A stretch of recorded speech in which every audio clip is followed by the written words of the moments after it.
Mateo, ang henyo. Credit to the author. 75 hanggang 104.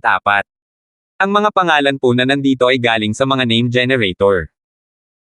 Kung meron man pagkakatulad sa mga pangalan ng tao o lugar at pangyayari, ito ay tunay na hindi sinasadya. How? Hindi ko talaga alam ang sasabihin ko tungkol dito kay Mateo. Ang ibang tao ay puno ng takot at pangamba bago hamanin ang Nine Heavens Road, at nalampasan niya ito ng walang kahirap-hirap. Wala na bang makakapigil sa kanya? Tiningnan ni Bogart si Mateo sa kalagitnaan ng bundok at lubos din siyang natigilan. Masyadong matindi ang mga pagkabigla na idinulot ni Mateo sa kanya nitong mga nakaraang araw. Paglukso ng Rango at pagpatay kay Quintan. Sunod-sunod na paglusot sa 5 realm sa loob ng 1 buwan.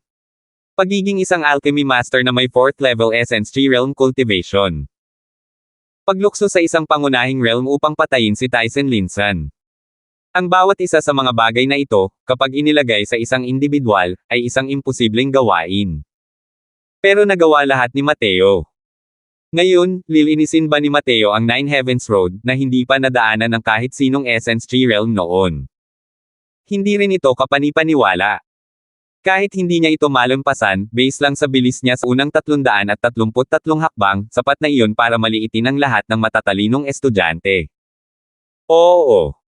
Wala naman talaga siyang hindi kayang gawin, at wala rin namang hindi niya pinangarap gawin.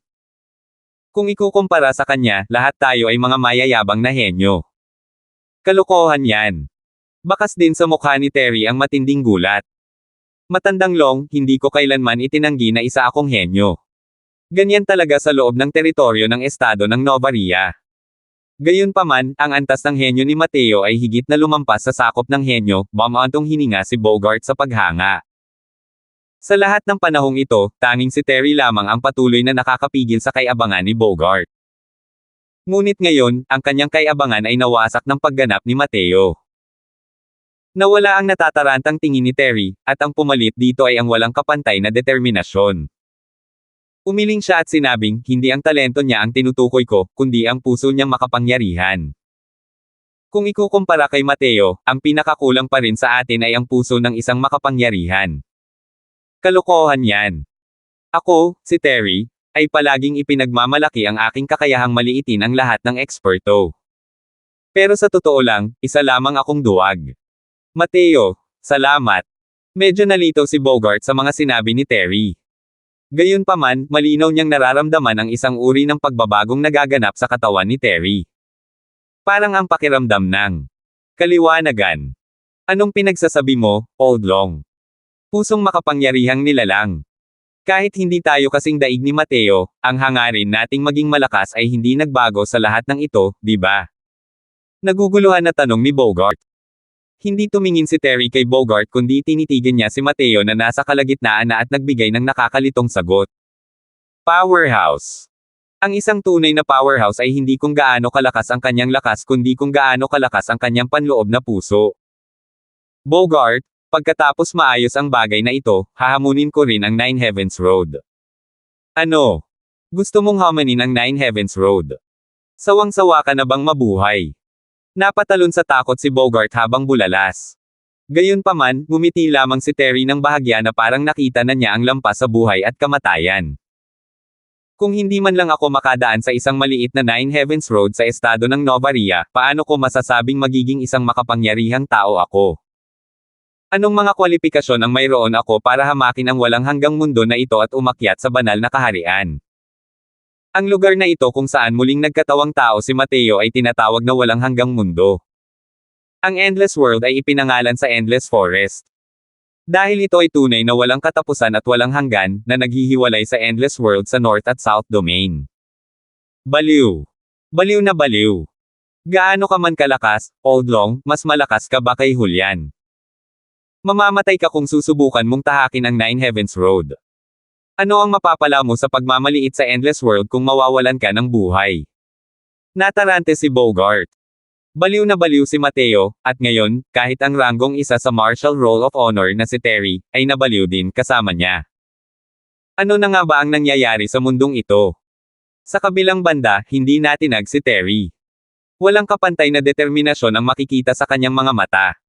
Bakit dapat panghinayangan ng mga martial artist ang kamatayan? Paano masasabing magiging isang makapangyarihang tao ang pagiging isang makapangyarihan ng hindi namamalaya na mamamatay pala sila? Casual na sabi ni Terry. Pero kahit mamatay ang mga martial artist, kailangan pa rin nilang mamatay ng may kahalagahan. Ano ang saysay kung hamanin mo ang Nine Heavens Road para lang mamatay? Hindi pa rin maintindihan ni Bogart. Sa kanyang pananaw, ang Nine Heavens Road ay isa lamang malaking hanay. Ang pagkamatay sa loob ng hanay ay isang bagay na walang kabuluhan. Anong uri ng kamatayan ang may kahulugan? Ngayon ko lang naunawaan na ang tagumpay at pagkatalo ay nasa iisang kaisipan. Ang malakas at mahina ay nasa iisang kaisipan din. Bogart, ikaw at ako ay hindi talaga galing sa iisang mundo. Sa wakas ay tumingin si Terry kay Bogart. Ang ekspresyon sa kanyang mga mata ay isang bagay na hindi pa niya nakita noon. Si Bogart ay nasa ikalawang ranggo sa martial role. Bukod kay Terry, wala siyang talo sa akademya. Kahit si Sandra ay hindi siya kayang talunin. Kahit na nakaharap si Terry, ang pagkakaiba kay Bogart ay hindi naman talaga ganoon kalaki. Pero ngayon, sinabi na nga ni Terry na hindi sila galing sa iisang mundo. Paano magiging komportable si Bogart? Ang ibig mong sabihin ay kayo ni Mateo ay mga tao mula sa iisang mundo. Hindi ba't masyadong mayabang ang mga sinabi mo, Old Long? Pinigilan ni Bogart ang kanyang mapang-uyam ng ngiti at medyo malungkot na sinabi. Gayunpaman, umiling si Terry at sinabing, Mateo. Natatakot ako na wala akong pagkakataong maabutin siya sa buhay na ito. Siya at ako ay mula rin sa magkaibang mundo. Pagkatapos sabihin iyon, nanatiling tahimik si Terry at matiyagang pinanood si Mateo habang nasa kalagitnaan ng pag-akyat. Natahimik din si Bogart at nagsimulang magmuni-muni. Pakiramdam niya ay may naganap na pagbabago sa katawan ni Terry. Hindi niya lang maintindihan kung ano ang pagbabagong ito kahit na sinubukan niyang intindihin ito ng malalim. Maliban na lang. Kaya ba ng pagbabagong ito na paghiwalayin silang dalawa sa dalawang magkaibang mundo? Paano iyon naging posible? Dahil lang ba sa hahamonan ni Terry ang Nine Heavens Road? Bakit hindi ko rin subukang tahakin ang Nine Heavens Road? Mabilis na tinanggihan ni Bogart ang ideyang ito. Malakas nga siya, ngunit wala man lang siyang 10% na kumpiyansa para hamanin ng matagumpay ang Nine Heavens Road. Halos tiyak na kamatayan nga. Kahit mas malakas si Terry kaysa sa kanya, hindi naman siya ganoon kalakas.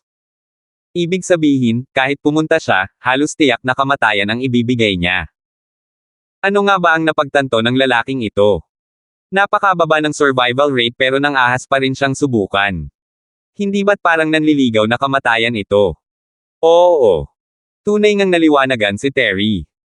Nakita niya ang tinatawag na puso ng isang makapangyarihang nilalang mula kay Mateo. Hindi naman talaga ganoon kalaki ang tsansa ni Mateo nang hamanin niya si Tyson Linson. Pero ginawa niya ito. Mas mababa pa ang tsansa ni Mateo kaysa sa inaasahan niya noong hinarap niya ang Nine Heavens Road. Pero nagawa pa rin niya. Kahit na malinaw niyang naiintindihan na ang pagpatay sa mga kapwa-disipulo ay magreresulta sa parusang kamatayan, ginawa pa rin ito ni Mateo nang hindi lumilingon. Kahit na malinaw sa kanya na ang Nine Heavens Road ay tiyak na kamatayan, ginawa pa rin niya ito nang walang pag-aalinlangan. Paglabag sa mga patakaran, paghamon sa sarili, at paglampas sa sarili. Ito ang puso ng isang makapangyarihang tao. Para sa isang martial artist na mag-cultivate ay sa simula ay sumasalungat na sa kalangitan. Kung wala ang kamalayan ng kamatayan, paano mararamdaman ng isang tao ang walang kapantay na heavenly daw at mararating ang pinakamataas na deity realm? Bakit tayo dapat magsaya sa buhay, at bakit tayo dapat maging mapait sa kamatayan? Ang daan ng isang makapangyarihang nilalang ay puno ng mga tinak. Kahit na hindi hamanin ng isa ang Nine Heavens Road, maaaring mayroon pa ring 8 Heavens Road, 10 Heavens Road. Maaaring magtago ang isang tao ng sandali, ngunit maaari ba siyang magtago habang buhay? Sa pamamagitan lamang ng katapangan ng pagsulong ay maaaring matapakan ang lahat ng mga pagtaas at pagbaba na ito. Sa pamamagitan lamang ng patuloy na paglampas sa sarili magkakaroon ng posibilidad na tunay na tingnan ang lahat ng buhay sa ilalim ng kalangitan. Ang paghahangad ng magandang kapalaran at pag-iwas sa mga sakuna ang siyang pangunahing likas na ugali ng mga tao. Ngunit kung hindi pinutol ng mga martial artist ang mga likas na ugali na ito, paano nila masasabing eksperto sila? Nakita ni Terry mula sa mga mata ni Bogart na hindi niya talaga pinanggahasan na hamanin ang Nine Heavens Road. Kaya naman, sinabi niya na hindi sila nagmula sa iisang mundo. Nakatakdang lumabas si Terry sa estado ng Novaria. Isang taong maglalakad ng walang kapantay sa buong walang hanggang mundo. Ngunit si Bogart ay isa lamang eksperto sa estado ng Novaria. Kahit pilitin niya ang sarili hanggang sa limitasyon, isa lamang siyang eksperto sa Tranquil Cloud Sect. 76. Nakatutok ang lahat kay Mateo, kaya natural lang na walang nakapansin sa biglang pagbabagong naganap sa katawan ni Terry. Maliban kay Bogart. Ngunit kahit si Bogart ay hindi maisip kung anong uri ng pagbabago ang dulot sa kanya ng pagbabagong anyo ni Terry. Hanggang sa makalipas ang maraming taon, narinig ni Bogart na ang husay sa pakikipaglaban ni Terry ay sumaire sa kawalan, at umakyat siya sa banal na kaharian na may katayuan bilang pinakamalakas na eksperto sa walang hanggang mundo. Sa panahong iyon, sa wakas ay naunawaan niya ang kahulugan ng mga salitang ito noong panahon ng estado ng Novaria. Siyempre, lahat ng ito ay mangyayari sa hinaharap. Habang nakikipag-usap si Terry kay Bogart, isa na namang kaguluhan ang muling sumiklab mula sa karamihan. Tingnan mo dali. Tumigil sa pagsulong si Mateo. Oo. Huminto siya sa ika-338 na baitang. 5 baitang pa lang. Tinakat niya ako ng husto. Akala ko magpapatuloy siya sa pagsulong kasama ang isang hindi magagipong puwersa. Tanga ka ba? Ito ang Nine Heavens Road na itinuturing na death zone para sa lahat ng Essence Tree Realms. Paano siya makakapagpatuloy ng walang anumang pagtutol? Ang tunay na kahirapan ng Nine Heavens Road ay nagsisimula sa gitnang 333 na baitang. Ang karamihan sa mga Essence Tree Realms na dumating upang hamanin ang Nine Heavens Road ay natamba sa puntong ito. Paano si Mateo ay maaaring mahulog sa unang baitang sa sobrang kakilakilabot niya? Kaya pala, nakakatakot ang bilis niya tumawid ngayon. Mabilis niya akong bighani. Her. Kung gayon, sa tingin mo ba makakalusot si Mateo? Hinding-hindi. Kung si Mateo ay nasa half-step spirit condensation realm, pakiramdam ko ay makakalusot siya. Pero nasa 6th level essence tree realm pa lang siya. Ang pinaka-nakakatakot na bahagi ng Nine Heavens Road ay ang huling 333 na baitang pa rin. Pagkababa pa lang ni Mateo sa ika-5 baitang ng ikalawang yugto sa Nine Heavens Road, tuluyan ng tumigil ang kanyang matinding momentum. Ang aksyon na ito ay natural na nakakuha ng atensyon ng lahat. Nagsimulang maghiyawan ang mga tao. Ang mga taong nagulat noong una sa pagsulong ng momentum ni Mateo ay biglang natauhan sa sandaling ito. Ito ang death zone para sa lahat ng Essence Tree Realms, Nine Heavens Road. Paano kaya ito magagawang madaanan ng maayos ng walang problema? Nang makita ni Luban ang eksenang ito, ang una niyang pagkabigla ay nauwi sa matinding kaligayahan. Matagal ko nang sinabi na imposibleng makadaan siya. Isang maliit na 6th level Essence Tree Realm ang nang-ahas na harapin ang Nine Heavens Road. Mayabang. Naghahanap ng sarili niyang kapahamakan. Kahit na puno siya ng matinding kagalakan, malinaw na hindi magiging ganoon katanga si Luban para ipakita ito sa kanyang mukha. Gayunpaman, hindi niya pinigilan ang kanyang mga salita. Alam ng lahat na gusto pa rin niyang patayin si Mateo, kaya natural lang na hindi niya kailangang magpanggap na isang mapagkunwaring mabuting tao. Tama ang sinabi ni Elder Su. Mas gugustuhin pang hamanin ni Mateo ang Nine Heavens Road kaysa pumunta sa miting ng Elder. Minamaliit niya tayong lahat. Napakawalang galang na bata. Sa nakikita ko, wala akong dapat pang hinayangan sa pagkamatay niya. Ulit ng isang Elder. Hindi makatwiran ang mga sinabi ni Elder Lin. Ang paghamon sa Nine Heavens Road ay karapatan ng bawat estudyante. Kapag nalagpasan mo na ang Nine Heavens Road, masisiyahan ka sa espesyal na pribilehiyo ng pangunahing disipulo ng mataas na sekta. Ito ay itinakda ng mataas na sekta. Gaano man kalakas ang konseho ng mga nakatatanda, hindi ito hihigit sa mga patakaran ng mataas na sekta, tama ba? Itinaas ni Charlie ang kanyang mga mata at malamig na sinabi. Tulad ng lahat, namangha rin si Charlie sa ipinakita ni Mateo. Hindi lang niya ito ipinakita. Pinaikit niya ng bahagya ang dalawang mata na parang isang matandang monghe na nagmumuni-muni. Gayunpaman, naantig ang puso ni Charlie na mahilig sa talento, at nakaramdam siya ng matinding awa para kay Mateo. Maaaring makapasa ang isang henyo sa Heaven Rank Advancement Test sa hinaharap at maging inner disciple ng Tranquil Cloud Sect. Maaari pa nga siyang magbunga ng magagandang resulta sa 10 Nations Grand Competition at mapili bilang core disciple ng Tranquil Cloud Sect. Pero ngayon, babagsak na si Mateo sa Nine Heavens Road. Paanong hindi iyon magpapabuntong hininga ng may panghihinayang sa mga tao? At ang naging sanhi ng ganitong uri ng trahedya ay ang iilang tinaguriang matatandang nasa harap niya na naglalaro ng politika. Paanong hindi siya maiinis dito? Kaya naman, si Charlie na palaging mabait ay sa wakas ay nagpakatanga. Oo. Kahit na may kahangahangang pagganap si Mateo, hindi inakalang makakadaan si Mateo sa Nine Heavens Road. Bilang pangalawang dekano, natural lamang na mas marami siyang naiintindihan kaysa sa mga estudyante. Habang papalayo ang isa sa daan ng siyam na langit, lalong nagiging mahirap ito. Lalo na sa huling 333 baitang, ang kahirapan ay halos umabot na sa sukdulan. Imposibleng malampasan ito ni Mateo gamit ang kasalukuyan niyang kaharian. Natulala ang matandang may apelyidong Lin sa mga salita ni Charlie. Ano ang masasabi niya?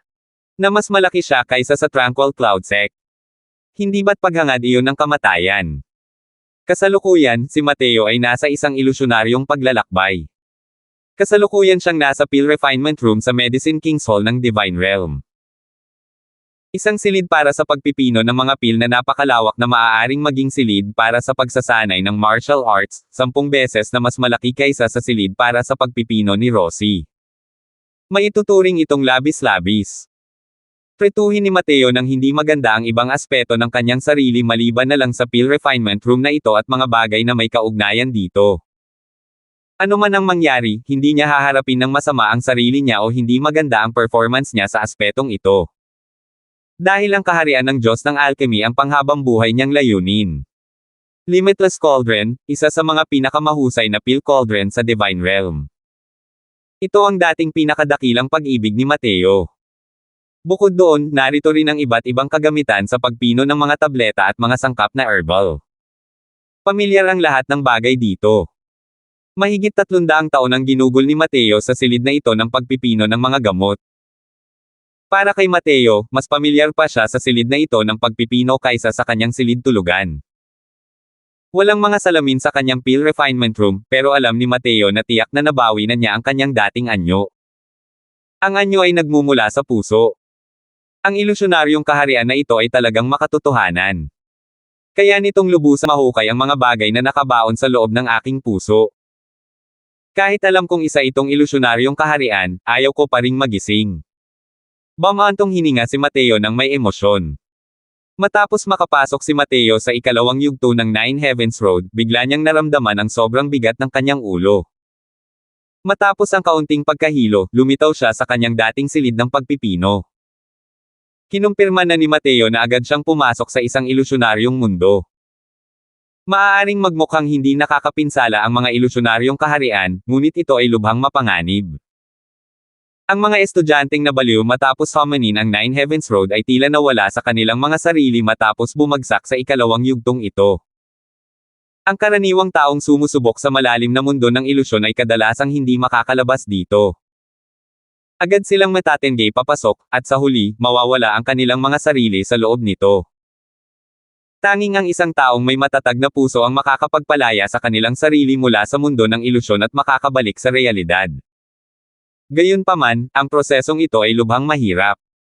Maging si Julian na napakalakas noon ay gumugol ng ilang araw bago siya nagising. Kung pag-uusapan ng isang matatag na puso, ang Mateo ng nakaraang buhay ay hindi rin ganoon kalakas. Gayunpaman, malaki ang ipinagbago niya ngayon at naging mas mature ng maraming beses kaysa sa Mateo ng nakaraang buhay pagdating sa mentalidad. Bukod pa rito, ang kanyang puso para sa paghihiganti ay walang kapantay na matatag. Paano siya mabibighani ng mga ordinaryong ilusyonaryong mundo? Hindi na kailangang pag-usapan kung ano si Mateo mismo ay isang mahusay na array master, kahit na kulang ang kanyang lakas ngayon at hindi niya kayang basagin ang array, napakahirap pa rin para sa mga illusion array na mahikayat siyang mahulog sa mga ito. Kahit gaano pa kalakas ang Nine Heavens Road na ito, isa lamang itong hanay ng mga sundalo mula sa lower realms. Itinuturing pa rin itong walang kwenta sa paningin ni Mateo. Ito rin ang pinakamalaking dahilan kung bakit siya naglakas loob na harapin ang Nine Heavens Road. Maliban na lang, ang pagkakita sa mundo ng ilusyon ay hindi nangangahulugang kaya nitong basagin ang mundo ng ilusyon, at hindi rin ito nangangahulugang kahandaang basagin ang mundo ng ilusyon. Ang Nine Heavens Road na ito ay lubhang kahanga-hanga, upang direktang tingnan ang puso ng tao. Kahit ang isang taong tulad ni Mateo ay ayaw umalis ng ganoon na lang matapos makita ang lugar na ito na puno ng mga mahahalagang alaala. Ang mga bagay na ito ay kasama ni Mateo sa loob ng 300 taon. Bawat dahon ng damo at bawat puno ay puno ng damdamin. Sa isang casual na pagkaway, ang Limitless Cauldron ay naging isang napakaliit at napakagandang pill cauldron sa kamay ni Mateo. Ang pakiramdam ng dumampi ang kanyang mga daliri sa Limitless Cauldron ay eksaktong kapareho ng noon. Siyempre, ganoon din. Dahil ang ilusyonaryong mundong ito ay isinilang mula sa kanyang panloob na mga iniisip. Kung maibabalik lang ang oras, kay ganda sana nito. Nabalot ng emosyon si Mateo. 77. Dong dong dong. Habang si Mateo ay nawawala sa kanyang emosyon, isang katok ang narinig mula sa labas ng pinto. Nandito ka ba sa loob, Mateo? Isang pamilyar ngunit banyagang boses ang umalangaw-ngaw mula sa labas ng pinto. Hinding-hindi makakalimutan ni Mateo ang boses na ito kahit na maging abo pa siya. Dahil boses iyon ng kanyang ama na si Richard. Ang Richard at Matthew ay mga titulong daw lamang na iniaalay sa kanila ng mundo sa labas. Ang Matthew at ang kanyang ama ay orihinal na may apelyidong Lawson. Sa Divine Realm, sinumang alchemist na makarating sa kaharian ng Alchemy Emperor ay tatawagin ng may paggalang gamit ang Easy. Z ang tawag sa tatay ni Matthew at pinalitan ko lang ng Richard ang Matthew pangalan ni Mateo sa original na buhay bago na reincarnate sa katawan ni Matthew. Sana all na ipanganak ulit sana ako din at sa mayaman at pogi sana ako ma-reincarnate para hubulin ng chicks hahaha. Ang direktang pagtawag sa isang Alchemy Emperor gamit ang kanyang pangalan ay isang malaking kawalang galang at maaaring makapagpagalit sa Alchemy Emperor. At ang lawak ng network ng isang Alchemy Emperor ay hindi kayang isipin ng isang ordinaryong tao. Kahit alam niyang nasa loob siya ng isang ilusyonaryong kaharian, nanginginig pa rin si Mateo nang hindi mapigilan. Casual na naglalabas ng isang spell, automatikong bumukas ang pinto ng pill refinement room at iniluwan nito ang figure ni Richard. Nang makita muli ang pamilyar na figure, agad na namula ang mga mata ni Mateo. Pumasok si Richard na may bahagyang ngiti. Nang makita niya ang basang mga mata ni Mateo, hindi niya maiwasang magulat. Bakit naluluha ang mukha mo, Mateo? Alam ni Mateo, na nagpalit anyo bilang Matton, na ito ay nasa loob ng isang ilusyonaryong kaharian, ngunit hindi pa rin niya mapigil ang magpaliwanag. Pare, noong inihahanda ni Mateo ang mga halamang gamot kanina lang, ginamit ko ang Melancholy Gathering Grass at aksidenteng napunta ang usok sa mga mata ko. Kaya ako ganito. Ang Melancholy Gathering Grass ay isang halamang gamot na may ika-9 na ranggo na may napakalakas na nakapagpapasiglang epekto. Kahit na may katayuan si Matton bilang isang Alchemy Emperor, kung may usok sa mga mata niya, iiyak pa rin siya ng walang tigil. Hindi alam ni Mateo kung bakit siya nakakaisip ng isang hindi maipaliwanag na kasinungalingan kahit alam niyang wala ang Richard na nasa harap niya. Gaya ng inaasahan, natawa si Richard nang marinig niya ito. Masyadong pabaya si Mateo. Kahit si tatay ay hindi nangangahas na baliwalain ang malungkot na gathering grass na ito. Paano ka naging ganoon kapabaya? Tahimik na tinanggap ni Mateo ang turong ito. Tama si ama. Mas magiging maingat si Mateo sa susunod. Bumantong hininga si Richard at sinabing, "Nako Mateo. Alam ni ama na nahuhumaling ka sa alchemy daw, pero hindi lang alchemy daw ang nasa mundong ito. Hindi makakabuti sa iyo ang palaging pagkukulong sa isang pill refinement room." Muling sumagot si Mateo ng may paggalang, "Huwag kang mag-alala, ama. Alam ni Mateo kung kailan dapat tumigil." Umiling si Richard at sinabing, ikaw. Ano ang gusto mong sabihin ko tungkol sa iyo? Ang alchemy daw ay walang hanggan at walang hanggan. Kahit na ibuhos natin ang buong buhay natin dito, mahirap pa ring makita ang kahit isang 10,000 bahagi nito. Kahit na talagang tumuntong ka sa deity realm sa hinaharap at maging isang alchemy god, isa na lamang itong panimula. Kapag nabubuhay, kailangan mong bigyang pansin ang maraming iba pang bagay. Makikita mo ang lawak ng mundong ito ay higit pa sa iyong imahinasyon kapag lumabas ka sa Peel Refinement Room. Dapat kang matuto ng higit pa mula sa iyong senior apprentice brother tungkol sa puntong ito. Nagbago ang mukha ni Mateo nang mabanggit ang kanyang senior apprentice brother. Hindi namamalayang sumibol ang balak na pumatay sa kanyang puso ngunit agad din itong napigilan. Hindi maihahambing ang kasalukuyang Mateo sa nakaraan. Kung wala man lang siyang ganitong katalinuhan, paano niya masasabing paghihiganti ang pinag-uusapan? Kailangang malaman ng isa na ang mas malala pa niyang kalagayan kaysa sa kanyang nakatatandang kapatid na apprentice ay hindi limitado sa cultivation realm, kundi sa halip, nahuhuli siya sa lahat ng aspeto. At hindi ba't ang ilusyonaryong kaharian na ito ay isang magandang lugar para kay Mateo upang patatagin ang kanyang kaharian ng puso? Kahit alam niyang automatikong na-activate ang illusion array na ito, at walang nakakaalam kung ano ang nangyayari sa loob, ayaw pa ring ilantad ni Mateo ang mga bagay na ito na nakabaon sa pinakaloob na bahagi ng kanyang puso. Una, ito ay upang patatagin ang kanyang puso. Pangalawa, ito ay upang maghanda para sa lahat ng mga hindi inaasahang pangyayari. Tutal, nakakagulat naman ang pinagmulan niya. Kung mabunyag man ito, maaaring mahirap na hindi magdulot ng malaking gulo. At ang kasalukuyang lakas ni Mateo ay malayong maipagtanggol ang kanyang sarili.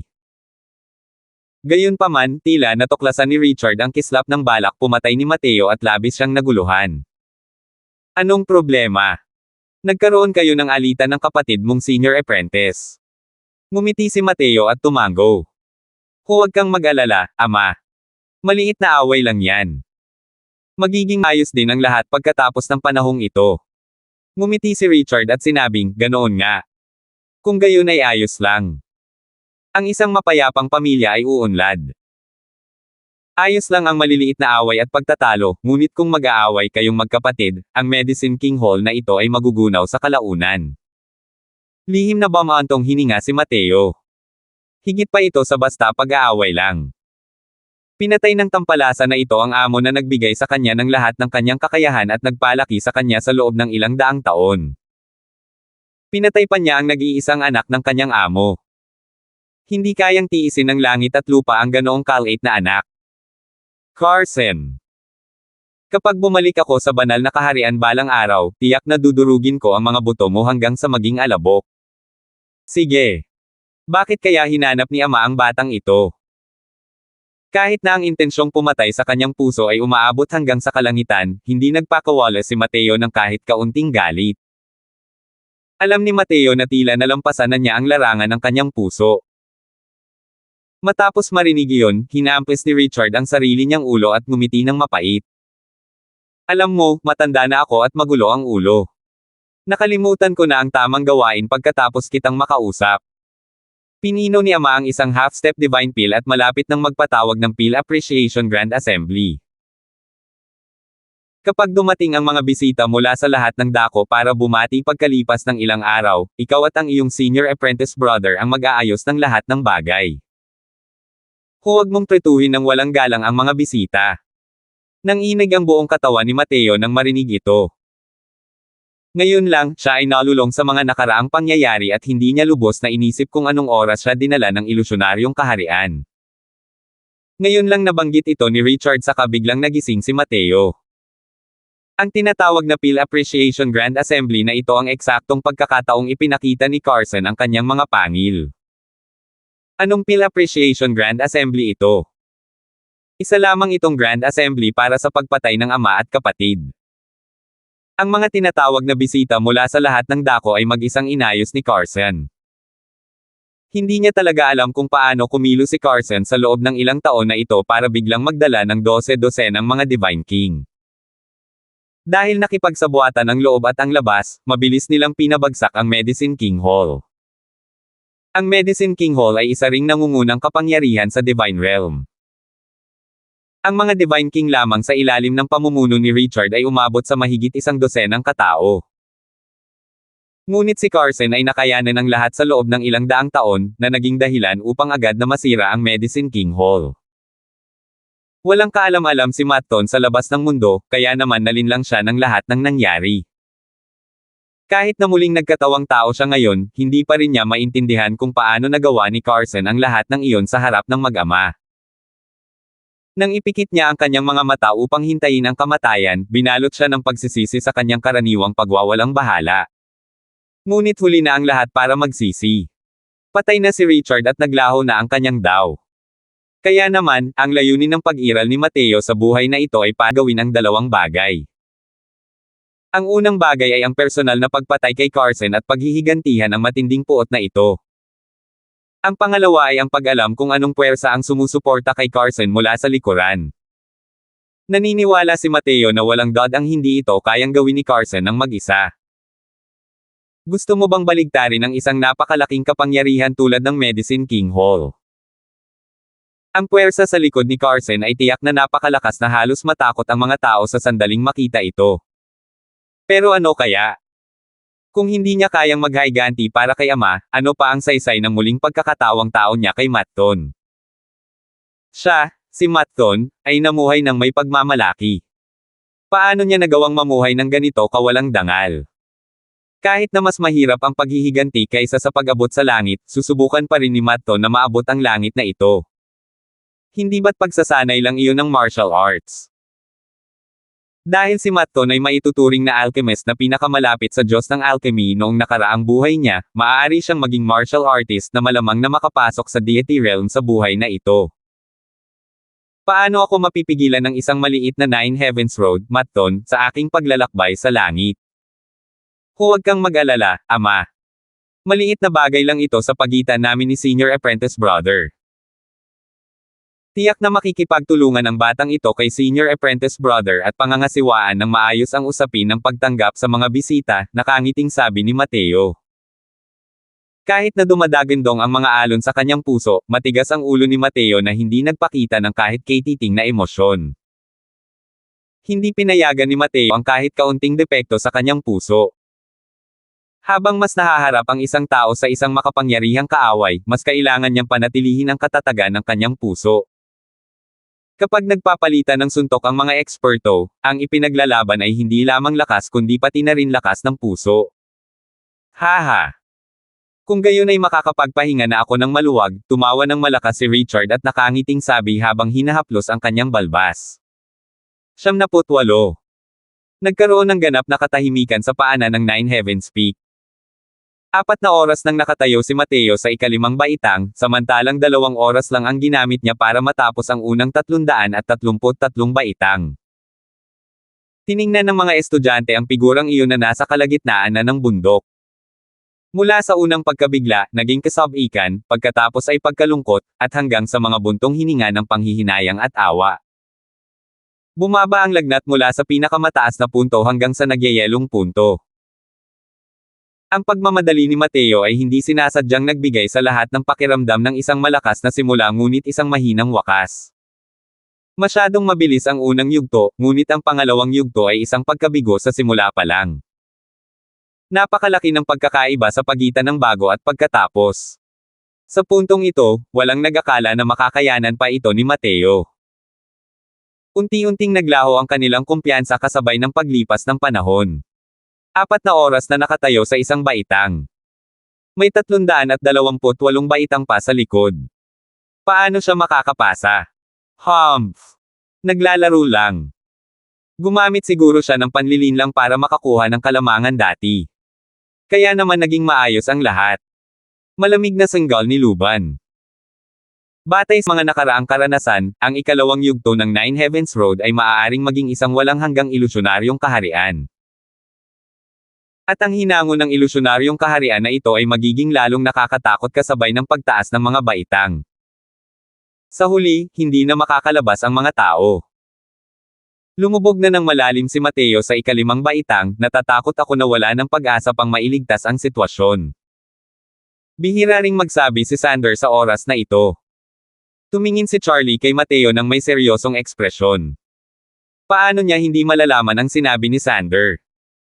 Matapos ang napakaraming taon ng pag-iisip, kahit hindi makumpirma ang mga partikular na sitwasyon sa loob ng Nine Heavens Road, marami pa rin silang nahulaan batay sa ipinakita ng mga estudyante. Walang duda, ang nilalaman ng ikalawang yugtong ito ang pinakamadaling kumpirmahin. Dahil halos lahat ng mga estudyanteng nakaligtas sa round na ito ay naging baliw. Maliwanag, nawalan sila ng malay sa loob ng ilusyonaryong mundo. At sa ikalawang yugtong ito, habang mas maaga itong nahulog sa ilusyonaryong kaharian, mas nagiging mapanganib ito. Ang ilusyonaryong kaharian na ito ay patuloy na umunlad habang ito ay walang tigil na lumalago. Habang tumatagal ito, lalo itong nagiging makatotohanan, at lalo silang hindi makakalabas sa kanilang mga sarili. Sa madaling salita, ang mga nakulong ng maaga tulad ni Mateo ay halos walang posibilidad na makatakas sa mundo ng ilusyon. Sayang naman. Isang tugatog na henyo na maaaring maging napakaganda ay nahulog pala rito. Maaaring henyo ni Mateo, ngunit ang isang taong tulad niya ay nakatadhana na hindi maglakad ng malayo. Dahil nabigo siyang magpakita ng pagpipigil. Oo. Masyadong matigas, at madali itong masira. Hindi marunong magparaya si Mateo, kaya naman hinamon niya ang mga patakaran ng akademya, na nagresulta sa kanyang kamatayan. Para sa kanya, si Tyson Linsen ay nakatakdang maging isang maliit na karakter. Maraming paraan para guluhin siya hanggang sa mamatay. Bakit kailangan pa niya maging mapusok? Maghiwa-hiwalay na kayo. Tara na. Wala nang pag-asa si Mateo. Imposibleng magising pa siya. Medyo marami ng tao ang nawalan ng pasensya at pananampalataya at umalis ng grupo-grupo. Sa mundo ng ilusyon, nakita muli ni Mateo si Carson. Haha. Sa wakas ay nakalabas ka na sa pag-iisa, Junior Apprentice Brother. Ang tagal naghintay ng kapatid na ito. Parami ng parami ang mga bisita nitong mga nakaraang araw. Hindi ko na ito kaya. Kung hindi ka lumabas, pupunta na sana ako kay Master at huhugasan ang problemang ito. Natawa si Carson nang makita si Mateo. Medyo magulo ang emosyon ni Mateo. Nang makitang muli ang matinding kalaban na ito, hindi nagawang manatiling kalmado ang isip ni Mateo kahit na ito ay nasa loob ng isang ilusyonaryong mundo. May mga paraan si Mateo para basagin ang ilusyonaryong kaharian. Gayunpaman, hindi niya ito ginawa.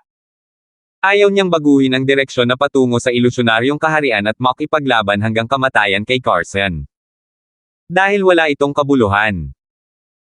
Gusto niyang gamitin ang ilusyonaryong kaharian na ito para isulong ang kanyang kaharian ng puso. Ang Heart Realm ay isang bagay na panandalian at mahirap unawain at tila walang silbi sa cultivation. Napakakaunting martial artists ang naglagay din ng kanilang mga saloobin tungkol dito.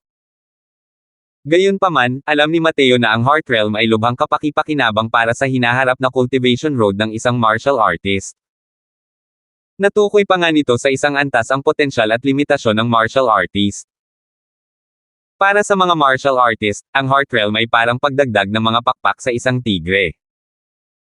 Kung dalawang martial artist na may parehong lakas sa cultivation ang maglalaban, ang huling mananalo ay tiyak na ang may mas mataas na Heart Realm. Para kay Mateo, kahit ang kaunting pagtaas ng lakas ay napakahalaga. Pasensya na. Hinayaan kong maghintay ng matagal si Senior Apprentice Brother, pilit na pinigilan ni Mateo ang kanyang balak na pumatay at humingi ng tawad. Kailan pa tayo naging ganito kalayo sa isa't isa, mga kapatid? Nagbibiro lang kami ni Kuya. Huwag mong isapuso yan, Junior Apprentice Brother. Alam kong hinahabol ni Junior Apprentice Brother ang dakilang alchemy daw at ayaw niyang magambala ng mga makamundong bagay. Gagawin ko ang lahat para harapin ang kaya kong gawin. Pero, ang pagtitipon ngayon ay mahalaga sa ating Medicine King Hall. Kaya wala akong ibang pagpipilian kundi imbitahan si Junior Apprentice Brother. Si Carson ay puno ng katapatan at walang kahit kaunting pagkukunwari. Walang sino man ang makakakita sa kanyang mabangis na ambisyon. Ngumiti rin si Mateo at sinabing, natural lang natutulungan ko si Senior Apprentice Brother na makihati sa pasanin. Nang mga sumunod na araw, sinundan ni Mateo si Carson at nagsimulang maging abala sa iba't ibang usapin ng Peel Appreciation Grand Assembly. Kahit na ang mga bagay na ito ang pinakakinamumuhian niya noon, ginawa pa rin ito ni Mateo ng may pag-iingat, na para bang siya ay lubos na nakalubog sa ilusyonaryong mundo at inilalagay ang sarili sa loob. Una sa lahat, siya mismo ang may gawa. Hindi ito naging hamon kay Mateo. Ang Phil Appreciation Grand Assembly ay nasunod sa planong gawain. Pagkatapos ay sa wakas ay ipinakita ni Carson ang kanyang mga pangil. Dahil sa katotohanang nakainom sila ng lason noong Phil Appreciation Grand Assembly na pansamantalang nagdulot ng pagkawala ng kakayahan ng mga tao, sina Richard at Matton ay mga tupa na naghihintay ng katayin. Guro, huwag mong sisihin ang disipulong ito sa pagiging walang puso. Hindi rin mapigilan ng disipulong ito. Itinutok ni Carson ang espadang hawak niya kay Richard.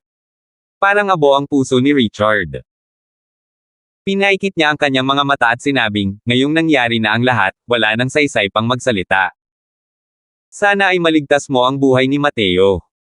Nang marinig iyon, ngumiti si Carson ng may masamang hangarin. Paumanhin, kagalang-galang na guro, natatakot akong hindi ko matutupad ang iyong naghihingalong hiling. Kung hindi maaalis ang mga ugat ng mga damo, tatubo muli ang mga ito pagdating ng tagsibol. Ayokong mag-iwan ng isang kaaway na may ganitong potensyal. Kahanga-hanga ang talento ni Junior Apprentice Brother yon. Hanggat binibigyan siya ng pagkakataon, malamang ay magkakaroon siya ng lakas na takutin ako pagkatapos ng ilang dekada. Pagkatapos, iwinagayway ni Carson ang kanyang mahabang espada. Isang kislap ng liwanag ng espada ang direktang tumama kay Mateo. Sa oras na ito, biglang gumalaw ang katawan ni Richard. Hinaranggan niya ang liwanag ng espada para kay Mateo. Dahil walang enerhiyang esensya na makapagpoprotekta sa kanyang katawan, ang katawan ni Richard ay agad na nadurog ng liwanag ng espada. Kasabay nito, ang kapangyarihan ng banal na kaluluwa ni Richard ay biglang sumabog at dumaloy patungo kay Carson. Nang makita ang sitwasyon, napaungol si Carson, kawawang matandang hanggal ka. Pinagalab mo pa talaga ang banal mong kaluluwa. Gusto mo bang maglaho ang kaluluwa mo? Ugong. Isang marahas na sagupaan. Nadurog ang banal na kaluluwa ni Richard, habang si Carson ay samuka rin ng malaking subo ng dugo. Maliwanag na nagtamo rin siya ng mga pinsalang hindi naman gaanong malala. Malamig na tiningnan ni Mateo ang eksenang ito at hindi siya nabalisa o nagalit. Wala man lang bahid ng emosyon. Dahil naranasan niyang muli ang tagpong ito, na nakaukit sa kanyang mga buto at puso, para na rin itong pagbutas ng mga pilat sa kanyang puso. Ang ganitong uri ng espiritual na sakit ay isang bagay na hindi nararamdaman ng isang karaniwang tao. Ngunit, nang umabot sa sandaling ito ang ilusyonaryong kaharian, ito ay lubhang mapanganib din. Kung hindi niya ito malagpasan, wala na sana si Mateo pagkatapos ng araw na ito. Hawak ni Carson ang espada habang nakahawak sa kanyang dibdib at unti-unting naglakad patungo kay Mateo. Huwag mong sisihin si Senior Apprentice Brother, si Junior yon. Hindi ko rin mapigilan ang sarili ko. Mag-ingat ka sa daan, sabi ni Carson habang naglalakad. Tumingin si Mateo kay Carson at biglang ngumiti ng magaan.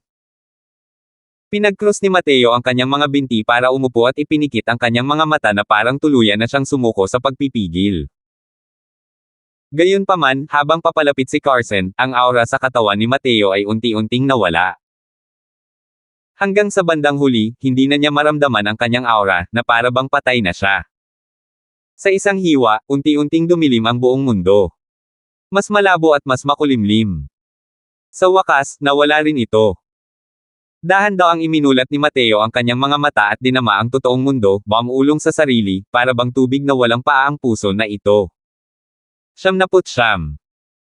Sa loob ng pavilion sa tapat ng Nine Heavens Peak, tumayo si Luban at tinapik ang alikabok sa kanyang katawan. Wala nang makikita. Tere na. Wala nang pag-asa para kay Mateo. Akala ko pa nga ay mayroon siyang kaunting pag-asa para maglakas loob na tahakin ang Nine Heavens Road. Sa huli, 5 hakbang lang ang nalagpasan niya sa ikalawang yugto at natapos na. Ayoko na ring manood. Sayang ang oras. Oras na para umalis, oras na para umalis. Pagkatapos ng mahabang panahon, isa pala itong komedya. Akala ko pa rin may mapapanood na palabas. Matapos maglibot ng halos isang araw, ganoon pa rin siya gaya ng iba. Naglakad palayo si Luban, at natural na nawala ng interes ang ibang mga elder at isa-isang tumayo. Pinanood nila si Mateo na nakatayo ron ng hindi gumagalaw sa loob ng 4 na oras, at sa totoo lang ay nababagot na sila. Ngayong sigurado na silang hindi na gising si Mateo, natural lang na maramdaman nila na hindi na nila kailangang magbantay pa. Lumibot si Luban sa mesang bato at pinangunahan ang mga tao palabas ng pavilion. Pagkatapos ng ilang hakbang pa lamang, biglang may narinig na ingay mula sa mga estudyante sa paanan ng bundok. Bilisan mo, tingnan mo. Gumalaw si Mateo. Nagmumuni-muni talaga siya agad. Ano ba ang ginagawa niya? Hindi niya iniisip ang mag-cultivate agad-agad, di ba? O baka naman nag-amok na siya. Ganito ba ang hitsura ng pag-amok? Parang hindi. Kung titingnan ang itsura nito, parang paglinang lang. Pero ano ang silbi ng paggawa ng isang bagay tulad ng pagyakap sa mga paa ni Buddha sa oras ng kanyang pangangailangan? Lagi namang lumalagpas si Mateo sa inaasahan niya kapag gumagawa ng mga bagay-bagay. Hindi ko talaga alam kung ano ang sinusubukan niyang gawin. Pero kung titingnan ang hitsura niya, dapat ay nakatakas na lang siya mula sa loob ng ilusyonaryong kaharian. Pero 5 hakbang lang ang nilakad niya. Paano niya tatawirin ang natitirang mga baitang sa likod? Sa wakas, dahil sa mga ginawa ni Mateo, muling nakahanap ng paksang mapag-uusapan ang mga bigong tao. Kumalat ang lahat ng uri ng haka-haka sa mga tao. Ang 3 tao, sina Oliver, Rosie Taylor, at Sandra Taylor, na noong una ay nalulungkot na, ay sa wakas ay nakahinga ng maluwag ngayon din. Talagang tinakot ako ng taong ito. Akala ko pa nga hindi na siya gising. Bulalas ni Oliver at pinunasan ang malamig niyang pawis. Sa kabilang banda, patuloy na pinagmamasdan ni Rosie si Mateo ng tahimik, na parang may natuklasan siya. Ano iyon, Guro Taylor? May problema ba? Tanong ni Oliver na may pagtataka. Guro Oliver, sa tingin mo ba ay hindi tama ang aura ni Mateo? Manem. Naramdaman ni Oliver ang aura ni Mateo, at tama nga, naramdaman niyang may mali. Ang gago na ito, bakit humihina ang aura ng katawan niya? May problema kayang nangyari. Umiling si Rosie. Malinaw na hindi rin niya maintindihan ang sitwasyon. Gayunpaman, ang kanilang mga pananaw ay nakadikit kay Mateo. Ngunit natuklasan nila na ang aura ni Mateo ay lalong humina, unti-unting humina hanggang sa kalaunan, ito ay tuluyang naglaho. Ang 3 tao ay lubos na natigilan. Manem. Nawala ba ang aura niya? Posible kayang patay na siya. Malinaw na natuklasan din ni Luban ang pagbabago ni Mateo. Biglang bumukas ang bibig ni Elder Lin at nagtanong, Elder Su, tuluyan nang nawala ang aura ni Mateo. Namatay na ba siya sa Nine Heavens Road? Sa mga salita ni Elder Lin, mas lalong naging sigurado si Luban sa kanyang ideya. Pinipigilan ng matinding tuwa sa kanyang puso, tumango si Luban at sinabing, bagamat medyo kakaiba ang sitwasyon, ang kanyang aura ay tuluyang naglaho. Mukhang patay na talaga siya. Sira. Pagmamaliit sa konseho ng mga nakatatanda. Nararapat lang ang resultang ito. Ang pag-iwan ng isang buong bangkay ay maituturing na pagpapabiye sa kanya ng walang pakialam. Malamig na pangungutya ni Elder Lin. Haha. Sinabi na ni Dinho na karapatan ito ng isang estudyante. Dahil pinili niya ang ganitong paraan ng pagkamatay, at patay na siya ngayon, maituturing din itong pagpapatupad ng mga patakaran ng akademya bilang Elders Council. Malinaw na maganda ang kasalukuyang kalagayan ni Luban at sa halip ay humarap upang aliwin si Elder Lin. Kahit medyo nahirapan sa proseso, sa wakas ay namatay pa rin si Mateo. Sa wakas ay natulungan niya ang pamilyang Sullivan na alisin ang nakatagong panganib na ito. Sa loob ng pavilion, tiningnan ni Charlie ang bangkay ni Mateo, bumaantong hininga ng malalim, at tumayo rin para maghandang umalis. Karamihan sa mga estudyanteng nasa heaven rank na may mas mataas na cultivation ay nakatuklas din sa abnormal na kondisyon ni Mateo. Matapos silang maawa sa kanya, palihim silang nakahinga ng maluwag. Dinurog na sila ng isang terry hanggang sa hindi na sila makahinga. Sa pagdaragdag ng isang mas halimaw na Mateo, mas magiging malala pa ang kanilang buhay sa hinaharap. Hindi ko inaasahan. Hindi ko talaga inaasahan. Namatay talaga si Mateo sa ika-5 baitang. Naku, Old Long, gaano man kahalimaw si Mateo, isa na siyang halimaw. Nakita mo rin ang kakilakilabot ng Nine Heavens Road. Hahamonan mo pa rin ba ang Nine Heavens Road? Tanong ni Bogart kay Terry. Pinaikit ni Terry ang kanyang mga mata. Malinaw na hindi niya talaga pinaniniwalaan ang katotohanang nasa harap niya. Sumugod si Mateo sa unang baitang ng napakadali, paano siya natambos sa ikalimang batang sa ikalawang baitang. Masyado itong katawa-tawa. Nang marinig ang mga salita ni Bogart, tumango si Terry at sinabing, kahit na ang Nine Heavens Road ay isang bundok ng mga kutsilyo o isang nagliliyab na dagat, isang lungga ng dragon o isang lungga ng tigre, hahamunin ko pa rin ito. Magtatagumpay ako o mamamatay ako. Ang tigas talaga ng ulo mo. Kalimutan mo na yan. Alam kong mayabang at arrogant ka. Hindi kita makukumbansi. Dahil binibigay mo sa akin ang ranggo mo sa unang pwesto, tatanggapin ko na lang. Unang pwesto. Ano ang saysay ng unang pwesto sa Central Academy? Kung gusto mo ito, kunin mo na, walang pakialam na sabi ni Terry. Hay nako. Talagang nalasan ka ng husto. Patay na siya. Manonood ka pa rin ba? Manood ka pa ng kaunti. Pakiramdam ko ay hindi mamamatay ng ganoon kadali si Mateo. Kailan ka pa naging ganito, matanda? Malinaw na siya ay. Manem.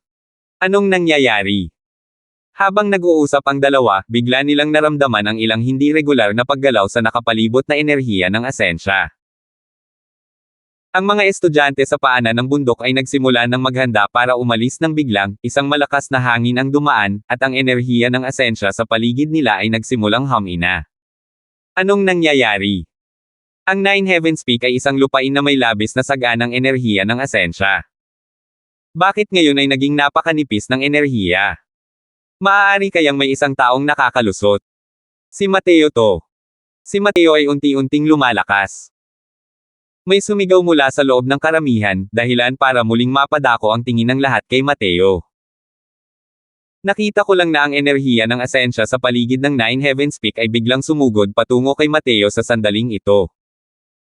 Dahil si Mateo ang sentro, bumuo ito ng isang bagyo ng napakalaking enerhiya ng asensya. Isang vortex ng enerhiya ng asensya. Mabilis ding lumakas ang aura ni Mateo. Nagpalitan ng tingin sina Oliver at Rosie at nakita ang pagkamangha sa mga mata ng kabilang panig. Ito ay puso na parang tubig na walang paa. Si Mateo, siya, ay talagang nakarating sa kaharian ng puso na parang tubig na walang paa. Hindi ito kapani-paniwala. Kahit sa mga Crystal Formation Realm, kakaunti lang ang mga taong nakarating sa ganitong antas pagdating sa kaharian ng puso. Ito ay isang kaharian mula sa mga alamat. Si Mateo ay nasa 6th level Essence Chi Realm lamang, kaya paano niya ito nagawa? Huminga ng malalim si Oliver. Kumislap ang mga mata ni Rosie. Malinaw na nasa gitna rin siya ng pagkabigla. Malapit na, hindi na ito magiging 6th level Essence Chi Realm. Malapit na siyang makalusot ngayon. Nakakagulat talaga ang punk na ito. Kaka-rating lang niya sa 6th level Essence Chi Realm ilang araw na ang nakalipas, at ngayon, tatawid na naman siya sa isang minor stage at direktang mararating ang 7th level Essence Chi Realm. Nakakatakot talaga. Gulat na gulat si Oliver. Pero nang makita kung gaano kagaling si Mateo, nakaramdam din siya ng labis na tuwa sa kanyang puso. Ano man ang mangyari, nasira ang relasyon ni Mateo sa akademya. Labis din siyang ipinagmamalaki na ang sanghenyo ay nakalabas ng Central Academy ng Estado ng Novaria. Huminga ng malalim si Rosie at nagtanong, 7th level Essence Chi Realm. Tingnan mo ang dami ng essence energy na ito, Guro Oliver. 7th level Essence Chi Realm lang ba ito? 100. Natigilan lamang si Oliver matapos marinig ang sinabi ni Rosie. Nang maramdaman ang lalong nagiging mabangis na Essence Energy Vortex, muling nagulat si Oliver. Ang pakiramdam ng Essence Energy Vortex na ito ay halos umabot sa puntong nalampasan nito ang Spirit Condensation Realm. Sa sobrang marahas na enerhiya ng asensya, hindi ba natatakot si Mateo na mamatay siya sa hirap? Gayunpaman, ang puso na parang tubig na walang galaw ay isang maalamat na kaharian. Marahil ay talagang kayang tunawin ito ni Mateo. Habang iniisip ang mga pangyayaring ito, hindi maiwasan ni Oliver na abangan ito. Hehe. Paulit-ulit talaga ang mga sorpresang dinadala ng taong ito. Lihim na natuwa si Oliver. Gayunpaman, hindi maganda ang ekspresyon ni Luban sa ngayon. Kinumpirma na niya noong una ang pagkamatay ni Mateo. Ngayon, hindi lang nabuhay muli si Mateo, sinimulan pa niyang samantalahin ang sitwasyon. Ilang araw pa lang ang nakalipas mula nang makarating siya sa 6th level Essence Tree Realm. Malapit na naman siyang makalusot. Sa ngayon, ang tanging may susumpa ni Luban ay ang pagkamatay ni Mateo dahil sa marahas na Essence Energy Vortex na ito. Isa pa, narating talaga ni Mateo ang Heart-like Stillwater Realm mula sa mga alamat sa Nine Heavens Road. Napakatagal na niyang nabuhay, at hindi niya man lang alam kung ano ang tinatawag na puso parang tubig na walang paa, ngunit ang isang 15 taong gulang na batang tulad ni Mateo ay nakarating sa ganoong antas sa larangan ng puso.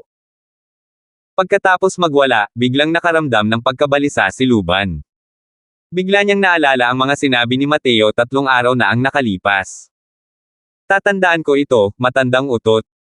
Ako, si Mateo, ay gagantay ng 100 beses sa hinaharap. Tiyak na puputulan ko ang ulo mo sa loob ng 1 taon. Umaalingaw-ngaw pa rin sa pandinig ni Luban ang mga salitang iyon. Noon, itinuring niya lamang itong biro. Pero ngayon, nagsimulang maging hindi mapakali ang puso ni Luban. Sa loob ng 1 taon. Hindi niya talaga kaya, di ba? Habang iniisip ang hanggang dito, hindi mapigil ang nanginag si Luban. Nagsimulang umugaw ang Wild Essence Energy Vortex na may sentrong si Mateo at nababalot ng radius na 100 metro. Naramdaman ng mga estudyante na halos natuyo na ang nakapalibot na Essence Energy. Pinaikot ni Mateo ang Spirit Bristle 9 niyang Divine Art at sakam na sinipsip ang enerhiya ng asensya na nakapalibot sa Nine Heavens Peak. Malinaw na nakita ang kanyang aura habang mabilis itong tumataas. Gayunpaman, si Mateo na naninirahan sa puso ng vortex ay hindi gumalaw kahit kaunti, na para bang isa pa rin siyang patay na tao. Ang galaw at katahimikang ito ay nagbigay sa lahat ng malaking pagkakaiba, na nagparamdam sa kanila na ang sitwasyon ay lubhang kakaiba. Gayunpaman, ang pinakainaalala ng mga tao ay kung ano ang sinusubukang gawin ni Mateo. Ang napakalaki Essence Energy Vortex ay kayang-kaya nitong ganap na payagan ang isang martial artist na makalusot sa Spirit Condensation Realm. Sinusubukan ba nitong si Mateo na direktang makalusot sa Spirit Condensation Realm?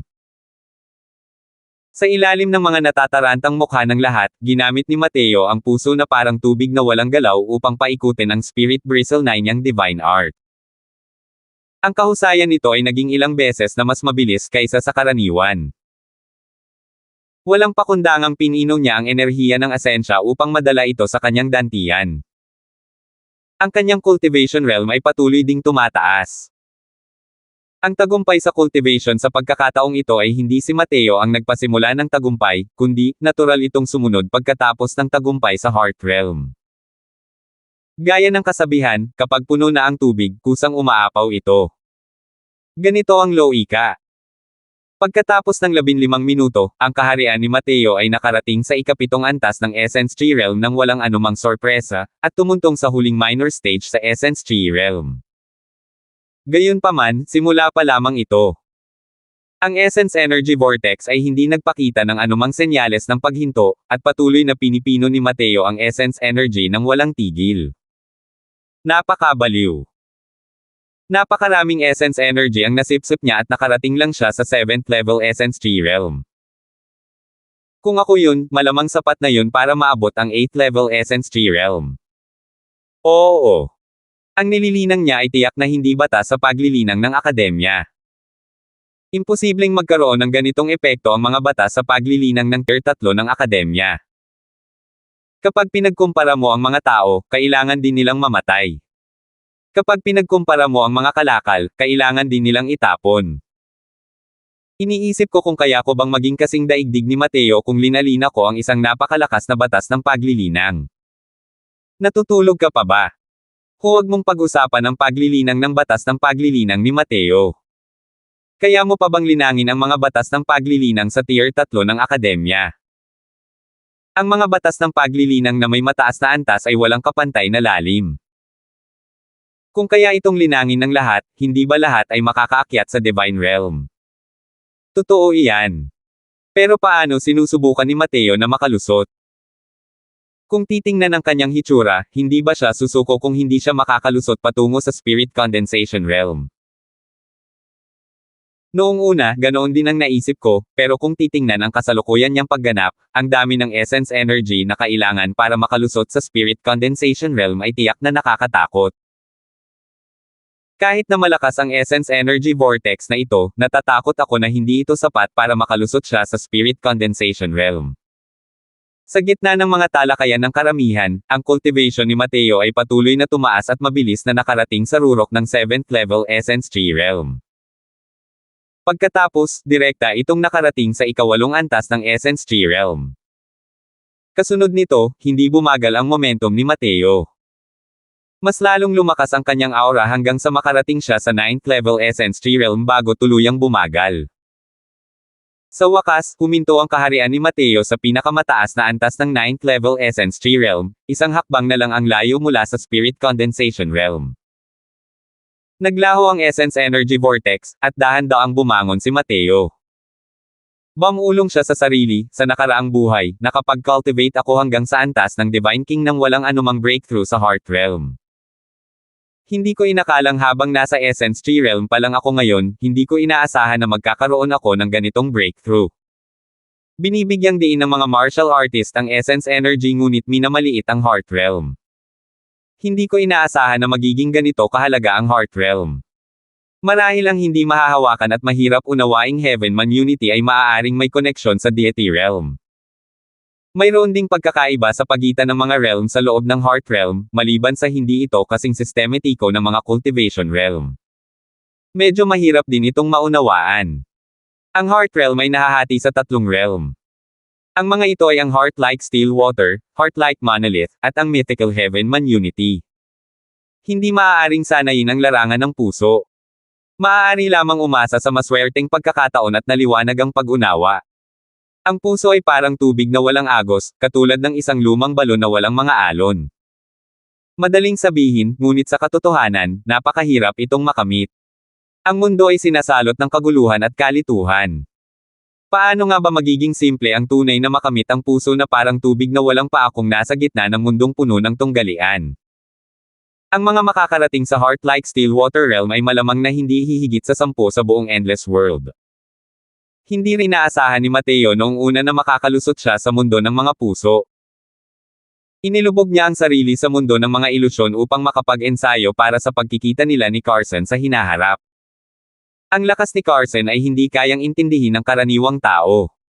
Kahit na mag-cultivate pa siya hanggang sa antas ng Divine King, wala pa ring tiwala si Mateo na mapapatay siya. Kung hindi kayang manatiling kalmado ni Mateo sa hinaharap kapag nakaharap niya si Carson, ang taong matatalo ay siya mismo. Sa totoo lang, lubhang mapanganib na para kay Mateo ang sitwasyon niya ngayon sa mundo ng ilusyon. Nasa bingit na siya ng pagkawala ng sarili. Gayunpaman, nang muling mamatay si Richard dahil sa pagprotekta sa kanya, may kung anong kumislap sa puso ni Mateo, at naunawaan niya ang puso na parang tubig na walang paa sa oras ng krisis. Doon niya sinira ang ilusyonaryong kaharian at lumabas. Ang puso na parang tubig na walang galaw ay hindi naman talaga kahanga-hanga sa Divine Realm. Ang mga martial artists sa antas ng Divine King ay halos kayang maabot ang realm na ito. Siyempre, maliban kay Mateo. Gayunpaman, ang Heart-like Monolith ay hindi ganoon kadaling makamit. Ayon sa alam ni Mateo, halos walang sino man ang nakarating sa antas na iyon kahit sa mga Divine Kings ng Divine Realm. Kung tungkol naman sa mythical na Heaven-Man Unity, wala pang naririnig si Mateo na nakagawa nito. Mukhang ang taong lumikha ng Nine Heavens Road ay nakarating na sa puso na parang tubig noon. Pinagsama niya ang kanyang pangunawa sa ilusyonaryong mundo upang matulungan ang mga estudyante na madama ito. Talagang kahanga-hanga. Maliban na lang, natatakot ako na mahirap intindihin ang puso na parang tubig kung ang isang tao ay hindi magkakaroon ng malalaking maswerteng engkwentro. Hindi lang isang beses pinuri ni Mateo ang Nine Heavens Road na ito. Dapat aminin ni Mateo na ang kahirapan ng Nine Heavens Road na ito ay lumampas sa kanyang imahinasyon. Muntik na nga siyang mawala sa sarili niya habang nasa ilusyonaryong mundo, lalo na ang ibang mga estudyante. Kahit ang mga estudyanteng nakalagpas sa Nine Heavens Road ay malamang na pinilit lamang nilang daanan ito. Gayunpaman, hindi nila maintindihan ang tunay na diwa ng Nine Heavens Road. Ang Nine Heavens Road na ito ay talagang isang napakalaking kayamanan. Ang gitnang yugtong ito na may 333 na baitang ay hindi na nagbibigay ng anumang hamon kay Mateo ngayong ang kanyang Heart Realm ay nakarating na sa Heart-like Stillwater Realm. Gumawa siya ng hakbang at dumiretso sa ikatlong yugto. 101. Umakyat si Mateo sa mga sumusunod na baitang na parang naglalakad-lakad sa isang patio. Dahil narating na niya ang Heart-like Stillwater Realm, ang ilusyonaryong kaharian ng Nine Heavens Road na ito ay halos umiiral lamang sa nominal na anyo para sa kanya. Umakyat siya ng sunod-sunod, malakas at matatag, at agad na nalampasan ang buong ikalawang baitang. Nandilim ang mukha ni Luban nang makita ang eksenang ito. 2 beses na niyang sinintensyahan ng kamatayan si Mateo at hindi niya inaasahan na mabubuhay muli si Mateo. Hindi lang siya nabuhayan ng loob, kundi mas malakas pa ang kanyang pamumuhay. Ngayon, hindi siya maaaring umalis o manatili. Nakatayo siya roon ng napaka-awkward. Hindi rin siya kusang loob na umalis. Kung hindi niya nasaksihan mismo ang pagkawasak ni Mateo ng Nine Heavens Road, hindi siya mapapanatag sa pagkain at pagtulog kahit na bumalik pa siya. Pero nakalabas na siya ng pavilion. Paano siyang hindi makakaalis ngayon? Kailangan kaya niyang bumalik, umupo, at maging mapamintes tungkol dito. Hindi niya kayang mawala ang mukha niya. Ilang beses na nagpalit-palit ang kulay ng mukha ni Luban. Sa wakas, hinubad niya ang kanyang mga manggas at umalis. Gusto talaga ng ibang mga elder na makita kung magtatagumpay si Mateo sa kanyang hamon. Isa itong makasaysayang sandali. Gayunpaman, nakita nilang umalis na si Luban, kaya natural lang na hindi nila nakitang angkop na umupo muli. Sumunod na lang sila. Sa kabilang panig, pinagmasdan ni Bogart ang matatag na mga yabag ni Mateo at hindi sinasadyang nalunok ang kanyang laway. Para talagang makalusot sa ganoong paraan sa Nine Heavens Road, hindi na niya talaga alam kung paano ilalarawan si Mateo. Ngunit sa sandaling ito, biglang lumingon si Terry at akmang aalis na. Natigilan si Bogart at dali-daling nagtanong, hindi ka na ba nanunood, Old Long? Hindi binigala ni Terry ang kanyang mga hakbang at ikinumpas lamang ang kanyang mga kamay habang ang kanyang likod ay nakaharap kay Bogart. Naayos na ang pangkalahatang sitwasyon. Wala nang makikita pa. Maghahanda na ako. Ang susunod ay ako. Pagkatapos, agad na umalis si Terry. Naayos na ba ang pangkalahatang sitwasyon? Inulit ito ni Bogart at sa kabang-ulong, sigurado ba siyang kaya ni Mateo na malampasan ito? Kahit na nakalusot na siya sa 9th level Essence Tree Realm pa rin ito. Ang huling 333 na baitang ang pinakamahirap na bahagi ng kalsada. Makatawid kaya dito ang isang Essence Tree Realm? Natural lang na walang sumagot sa kanya. Ang tanging tugon na natanggap niya ay ang matinis na yabag ni Terry. Paghakbang sa ika-667 na baitang, ang ilusyon sa harap ni Mateo ay agad na naglaho at bumalik sa unang anyo ng Nine Heavens Road, isang hanay ng mga baitang na nakakonekta sa kalangitan. Ngunit sa pagkakataong ito, isang elder na nakaberdeng roba ang lumitaw sa harap ni Mateo. Mayroon siyang mabait na hitsura, na parang isang eksperto. Binata, ang pag-abot mo rito ay nagpapakita na ikaw ay isang taong may walang kapantay na talento. Gayunpaman, ang ikatlong yugtong ito ang pinakamahirap na yugto sa buong Nine Heavens Road. Handa ka na ba para dito? Napabuka ang bibig ng matanda para magsalita nang makita niya si Mateo. May sarili pala siyang malay. Pero nakita na ni Mateo na isa siyang aparisyon sa unang tingin pa lang. Kaya naman, hindi siya masyadong nabahala. Para makapag-iwan ng kahit kaunting bahid ng banal na sentido sa Nine Heavens Road, posible kayang ang Nine Heavens Road na ito ay nilikha ng senior. Hindi sinagot ni Mateo ang tanong ng matanda at nagtanong na lang ng isa pang tanong. Hindi napigilan ng matanda ang magulat sa tanong ni Mateo. Nakikita mo ba talaga ang aking aparisyon? Isang kamangha-mangha, isang kamangha-mangha. Kung titingnan mo ang edad mo sa buto, ikaw ay 15 o 16 na taong gulang, ngunit mayroon kang ganitong kaalaman. Gayunpaman, ang Nine Revolutions Turbid Heaven Array na ito ay hindi nilikha ng matandang ito. Sa halip, ito ay nilikha ng ninuno ng aking Tranquil Cloud Sect, si Welton. Malapit nang matapos ang buhay ng matandang ito, kaya naman kusang loob kong hihati ang isang piraso ng aking banal na pandama sa Nine Heavens Road upang magdaos ng ikatlong round. Ikinuyom ng matandang lalaking nakaberde ang kanyang balbas ng nakangiti habang nagpapakita ng paghanga. Malinaw na iniidolo niya ng husto ang taong iyon, si Welton. Biglang natanto ni Mateo. Ngayon niya lang nalaman ang pinagmulan ng Nine Heavens Road. Ito ay itinatag ng founding father ng Tranquil Cloud Sect, si Welton. Mula rito, makikita na si Welton ay talagang isang kahangahangang individual. Maaaring hindi maintindihan ng iba, ngunit alam ni Mateo na ang Nine Revolutions Turbid Heaven Array na ito ay gumagamit ng batas ng Siyam at bahagyang isinama ang Heavenly Daw. Hindi ito isang bagay na kayang buuin ng isang karaniwang tao. Bukod pa rito, nakita ni Mateo na ang kapangyarihan ng Nine Revolution Turbid Heaven Array na ito ay higit pa rito. Ang itinayo sa Nine Heavens Peak na ito ay isa lamang pinasimpleng bersyon ng Grand Array. Ang Central Academy ay isa lamang sa mga panlabas na sekta ng Tranquil Cloud Sect. Paano kaya mailahad ng Tranquil Cloud Sect ang kumpletong bersyon ng array formation dito? Gayunpaman, kahit na ito ang pinasimpleng bersyon, ang Nine Revolutions Turbid Heaven Array na ito ay isa pa ring kahangahangang pormasayo ng array. Kaya pala nilikha ito ng founding ancestor na si Yo. Hindi nakakapagtaka na mayroon itong ganitong kapangyarihan. Hindi napigilan ni Mateo na purihin ito. Naintindihan mo ba talaga ang puso na parang tubig na walang paa? Sinuri ng matanda si Mateo at labis na nagulat. Kalmado ang kalagayan ng pag-iisip ni Mateo, parang isang lumang balon na walang alon. Maliwanag, ito ang tanda ng pagkaunawa niya sa puso na parang tubig na walang agos. Kusang loob na binantayan ng matandang lalaki ang entablado, kaya natural na lubos niyang naunawaan ang hanay at alam niyang isinama sa ikalawang round na ito ang konsepto ng puso na parang tubig na walang paa. Ngunit hindi niya inaasahan na maiintindihan ito ng isang 15 taong gulang na batang lalaki.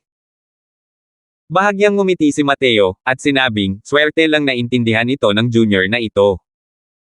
Ngayon lang maingat na sinuri ng matandang lalaking nakaberdeng damit si Mateo at isang nagkomento, magaling. Magaling. Magaling. Tunay ngang may mga mahuhusay na taong isisilang para sakupin ang nakaraang henerasyon. Pinoprotektahan ng langit ang aking Tranquil Cloud Sect.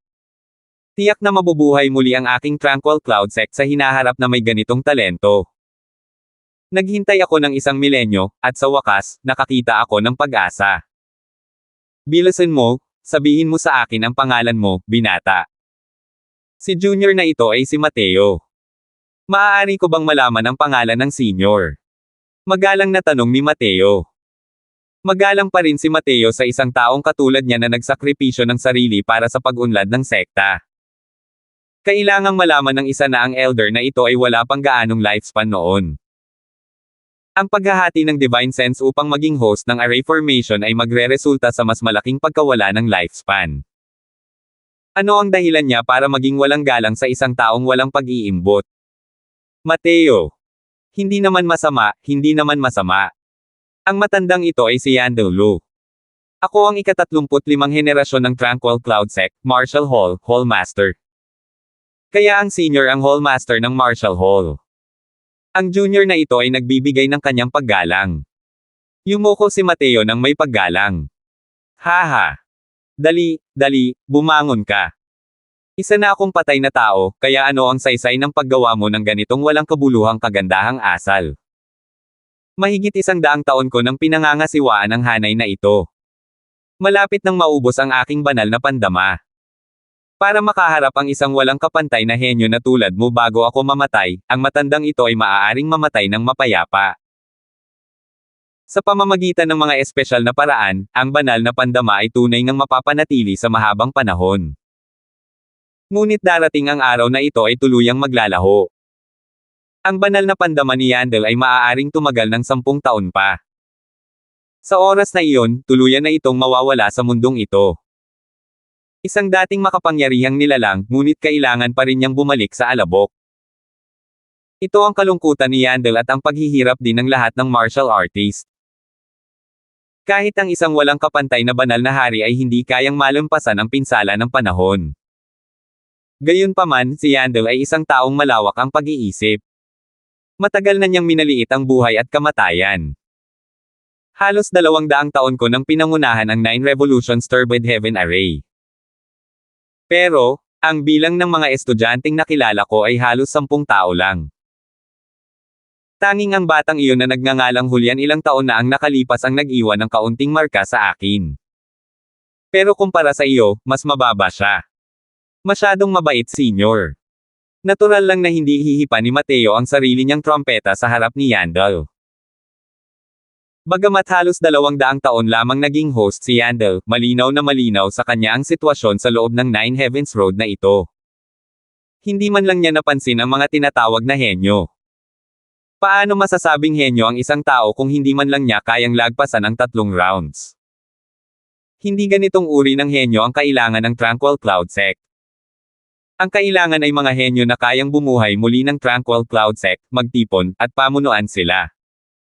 Dito rin nakasalalay ang layunin ng pagkakaroon ng Nine Heavens Road. Bagamat nalagpasan ni Julian ang Nine Heavens Road, swerte lang naman iyon.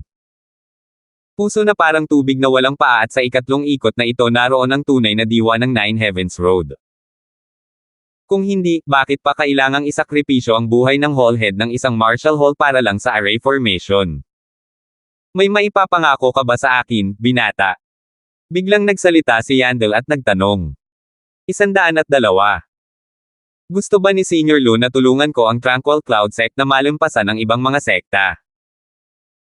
Mula sa palitan ng mga salita kanina, natural na alam na ni Mateo ang iniisip ni Yandel. Haha! Ang batang ito ay madaling turuan. Talagang naunawaan mo ito kahit kaunti lang. Gayunpaman, hindi ko lang gusto na malampasan mo ang iba't ibang sekta sa Southern Domain. Ang mas gusto ko pa ay ang pamunuan mo ang Tranquil Cloud Sect pabalik sa Northern Domain.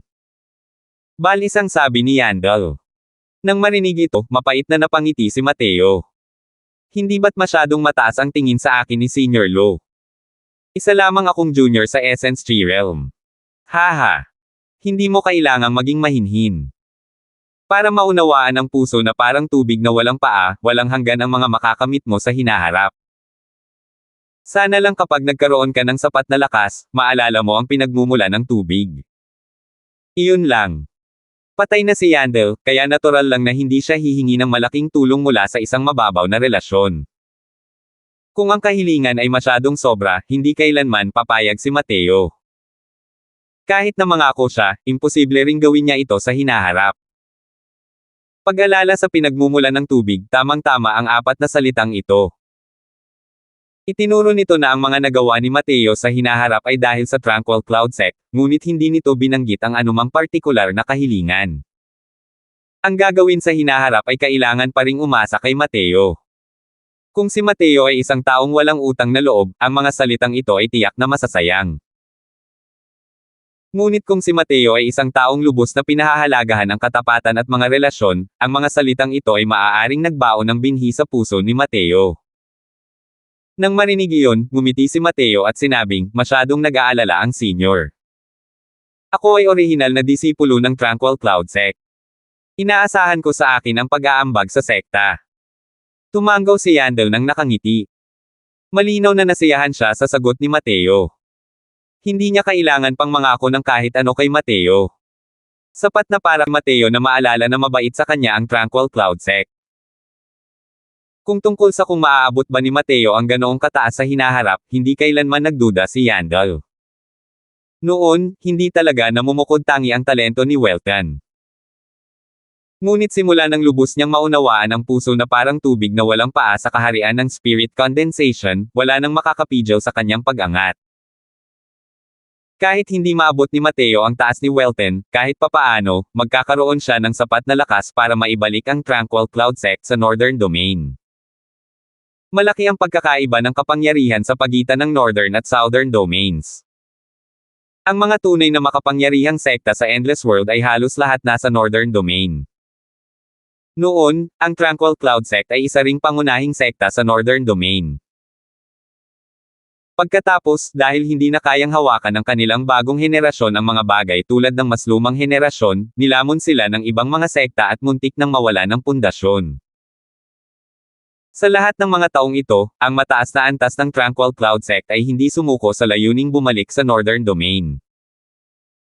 Gayunpaman, ang Tranquil Cloud 10 Nations ay mahirap at tigang na lupain, at ang kanilang mga talento ay wala. Paano naging madali ang pagnanais na bumalik sa Northern Domain? Mayroon ding ilang mga tao na nakalagpas sa Nine Heavens Road nitong mga nakaraang taon sa Central Academy ng Tranquil Cloud 10 Nations. Ngunit wala ni isang tao ang nakaintindi sa Heart Like Still Water. Tumawa si Yandel at bumulalas, haha. Ang marinig ang mga salita mo, sa wakas ay nalutas ang buhol sa puso ng matandang ito nitong ilang taon. Kung bibilangin ang Nine Heavens Road ng pangunahing sekta, mayroon pa ring 10 matandang walang kamatayan na nagbabantay sa entablado tulad ng matandang ito. Pero wala sa kanila ang kayamanan ko. Hindi ko inakalang masasaksihan ko ang pagtawid mo sa Nine Heavens Road sa mga taon ko palang nabubuhay. Sa wakas ay maaari nang pumanaw ang matandang ito ng may ngiti. Makikita na si Yandel ay talagang lubos na nasiyahan, at wala na siyang pakialam sa buhay at kamatayan. Ngumiti si Mateo at sinabing, hindi kailangang maging pesimista ang senior. Hindi tinatakpan ng langit ang lahat ng daan. Marahil ay may pagkakataon ka pa ring masaksihan ang araw na babalik ang Tranquil Cloud Sect sa Northern Domain. Ngumiti si Yandel, at ikinumpas ang kanyang mga kamay. Huwag mo akong aliwin, batang paslit. Ang buhay at kamatayan ay nakasalalay sa kapalaran. Natanto na ng matandang ito ang lahat. Akala ni Yandel ay inaaliw siya ni Mateo. Ngunit sa mga pamamaraan ni Mateo, hindi imposibleng maibalik si Yandel mula sa mga patay hanggat mayroon siyang sapat na lakas. Hindi rin nagpaliwanag si Mateo. Nasa kapalaran ni Yandel kung makakatagal pa siya hanggang sa araw na iyon o hindi. Kung mayroon siyang sapat na lakas sa hinaharap at hindi pa nawawala ang banal na pandaman ni Yandel, pupunta siya at tutulungan si Yandel. Sige. Tama na ang kalokohan na ito. Kahit na naunawaan mo na ang Heart Like Still Water, kailangan mo pa ring makapasa sa ikatlong round na ito. Ang dahilan ng ikatlong round ay ang supreme skill ng aking Tranquil Cloud Sect, ang Azure Deeper Purple yang Sword Art. Walang kapantay ang lakas ng set ng sword technique na ito. Nasa iyo ang desisyon kung gaano karami kaya mong intindihin. Kokontrolin ko ang kapangyarihan ng array. Kung hindi ka makakatagal, babawiin ko ang array at hahayaan kitang dumaan sa ikatlong round. Sabi ni Yandel. Ang Nine Heavens Road ay nakatayo ng 1,000 taon bago dumating ang isang henyo na kayang umunawa sa Heart Like Still Water Realm. Ayaw ni Yandel na mapatay si Mateo ng mga sundalo. Masyadong malaki at mapanganib ang paglalaro niyan. Tutal, nasa 9th level Essence Tree Realm pa lang si Mateo. Sa totoo lang, hindi ganoon kalaki ang tsansa niyang makapasok sa ikatlong yugto. Maraming salamat sa pag-aalala ng senior. Pero sana huwag mong kontrolin ang kapangyarihan ng array formation. Kung hindi ko man lang ipaglalaban ang Nine Heavens Road, ano ang mga kwalifikasyon ng junior na ito para matulungan ang sect na makabalik sa Northern Domain? Sa halip, tinanggihan ni Mateo ang mabuting intensyon ni Yandel. Hindi rin inaasahan ni Mateo na makakatanggap siya ng ganitong uri ng espesyal na pagtrato. Ngunit matapos itong pag-isipan, tinanggihan pa rin niya ito. Naunawaan niya ang Heart Like Still Water sa ikalawang round, kaya naman naging mausisa siya tungkol sa ikatlong yugto. Kahit ang Heart Like Still Water ay nakapasok lamang sa ikalawang round. Kung ang isa ay makapasa sa ikatlong round, ano ang mga benepisyong matatanggap niya? Sa puntong ito, hindi na niya minamaliit ang Tranquil Cloud Sect. Isa talagang henyo si Welten, pero bakit ngayon lang niya narinig ang pangalan niya sa Divine Realm? Pero para maunawaan ang asterisk Heart Like Still Water in the lower realms, sulit tingnan ang sword art na iniwan niya. Natural na hindi alam ni Yandel ang iniisip ni Mateo at inisip na dahil iyon sa kanyang kay-abangan at kay-abangan. Hindi niya mapigil ang hikayatin si Mateo. Mateo, ang kapangyarihan ng Azure Deeper Purple yang sword art na ito ay pambihira. Kahit para sa pagsubok sa mga henyong estudyante, marami pa ring mga estudyante ng Spirit Condensation Realm ang nahulog sa sword art na ito. Kahit na naunawaan mo ang Heart Like Still Water Realm, mababaw lang ang kapangyarihan mo. Mas mabuting mag-isip muna bago ka kumilos. Nang marinig ito, ngumiti si Mateo at sinabing, hindi ba't sinabi sa akin ng senior na intindihin ko ang sword art ngayon lang? Kung kontrolado mo ang lakas ng sword art, paano magiging malalim ang aking mga pananaw? Kung matutunan ko ang isang maliit na Azure Deeper Purple yang sword art mamaya, hindi ba't biro lang iyon? Ito. Walang maisagot na salita si Yandel. Nagpatuloy si Mateo sa pagsasalita, "Senior, alam ng junior na ito na ginagawa mo ito para sa aking ikabubuti. Pero sinong tunay na makapangyarihang nilalang ang lumaki sa loob ng isang greenhouse? Ang pagnanais na maging isang eksperto sa aking henerasyon sa isang ganap na matatag at ligtas na paraan ay walang ang kalokohan. Naniniwala ako na si Senior Welton ay dumaan din sa halos tiyak na kamatayan noon bago pa man niya makamit ang ganitong mga tagumpay, tama ba?" Hindi sinasadyang napabuntong hininga si Yandel matapos marinig iyon, at sa kanya sinabi, "Mukhang nagkamali ang matandang ito. Hindi ko talaga makita ng malinaw ang mga bagay-bagay gaya ng isang binatilyong tulad mo. Kalimutan mo na, kalimutan mo na. Ano man ang oras o kapalaran, gawin mo ang iyong makakaya." Yumuko si Mateo kay Yandel at sinabing, "Maraming salamat senior sa pagpayag." Pagkatapos, nawala ang figure ni Yandel, at agad na nag-alab ang hanay sa hanggaring pumatay. Pakiramdam ni Mateo ay isa itong tunay na blow-killing array. Mawawalan agad ng buhay ang isang tao kung babawasan niya ang kanyang depensa. Kasabay nito, ang likurang bahagi ng Nine Heavens Road ay nabalot ng mga ulap. Naglaho rin ang figure ni Mateo sa paningin ng lahat. Ramdam ng lahat ang mga alon ng balak pumatay na nagmumula sa Nine Heavens Road. Maging ang mga martial artist ng Spirit Condensation Realm ay nakaramdam din ng pagkirot ng kanilang anit ng hindi sinasadya. Kahit ang mundo sa labas ay nakakaramdam ng ganitong katingkad na balak pumatay, lalo na si Mateo na nakatira sa loob ng hanay. Nanigas ang puso ng lahat, at ang kanilang unang tiwala kay Mateo ay napalitan ng pagkabalisa ngayon. Alam nilang haharapin ni Mateo ang pinaka-nakakatakot na yugto. Makakayanan niya kaya talaga ito. 103. Anong nangyayari? Hindi tama ang lakas ng array na ito. Nakaramdam si Oliver ng lamig sa kanyang likod nang maramdaman niya ang mabilis na pagpatay mula sa Nine Heavens Road. Kumunat ang noo ni Rosie at sinabing, "Bakit magkakaroon ng ganito kalakas na kapangyarihan ang ikatlong yugto?" Tama. Naroon din ako noon ng hominin ni Julian ang Nine Heavens Road. Walang ganoon katindi at malamig na hangarin sa espada mula sa ikatlong yugto. Maaaring dahil ba sa naunawaan ni Mateo ang puso na parang tubig na walang paa. Huminga ng malalim si Oliver at sinabing, "Ang hanay ng Nine Heavens Road ay lalakas kapag nakatagpo ito ng isang mas malakas." Maaari kayang ang paghatol ng Nine Heavens Road kay Mateo ay nalampasan na si Julian. Ngunit nasa 9th level Essence Tree Realm pa lamang siya. Kahit na nasa 9th level Essence Tree Realm pa lang siya, hindi pa nauunawaan ni Julian ang heart like still water. Sinasabing nalampasan niya ang ikalawang yugto ng may gas-causing anyo, malayo sa kung gaano kahirap itong nagawa ni Mateo. Ito lang ang paliwanag. Sana walang mangyari kay Mateo. Kahit paano pa nila hulaan, hindi nila kailanman mahulaan na ang hanay na iyon ay nagtataglay ng ganito kalakas na kapangyarihan dahil si Mateo mismo ang humiling nito. Para mapilitan ang tagapagbantay ng entablado na gamitin ang hanay ng buong lakas, malamang na si Mateo ay walang katulad at hindi mauulit. Sa paanan ng bundok, maraming estudyante ang napilitang umatras dahil sa nagngangalit na hangarin na mag-espada. Ang dating punong-punong plaza ay kasalukuyang nahahati sa maraming bahagi. Ang mga nasa unang hanay ay karamihan ay mga estudyante ng Spirit Condensation Realm. Kaya pa rin nilang tiisin ang panghihimasok ng kanilang sword intent. Sa likuran nila ay isang malawak na bakanteng espasyo, at sa likod ng bakanteng espasyo ay ang mga estudyanteng Earth rank. Ang mga nasa mas malayong lugar ay mga estudyanteng may sapat na lakas. Si Mateo, na naninirahan sa gitna ng bagyo, sa kabilang banda, ay hindi nagpakita ng kahit kaunting senyales ng pagkaasiwa sa marahas na layuning mag-espada. Nakatayo siya nang nakatalikod ang mga kamay habang pinupunit ng malakas na hangin ang kanyang damit dahil sa layuning mag-espada. Ngunit si Mateo mismo ay nanatiling hindi natitinag na parang puno ng pino.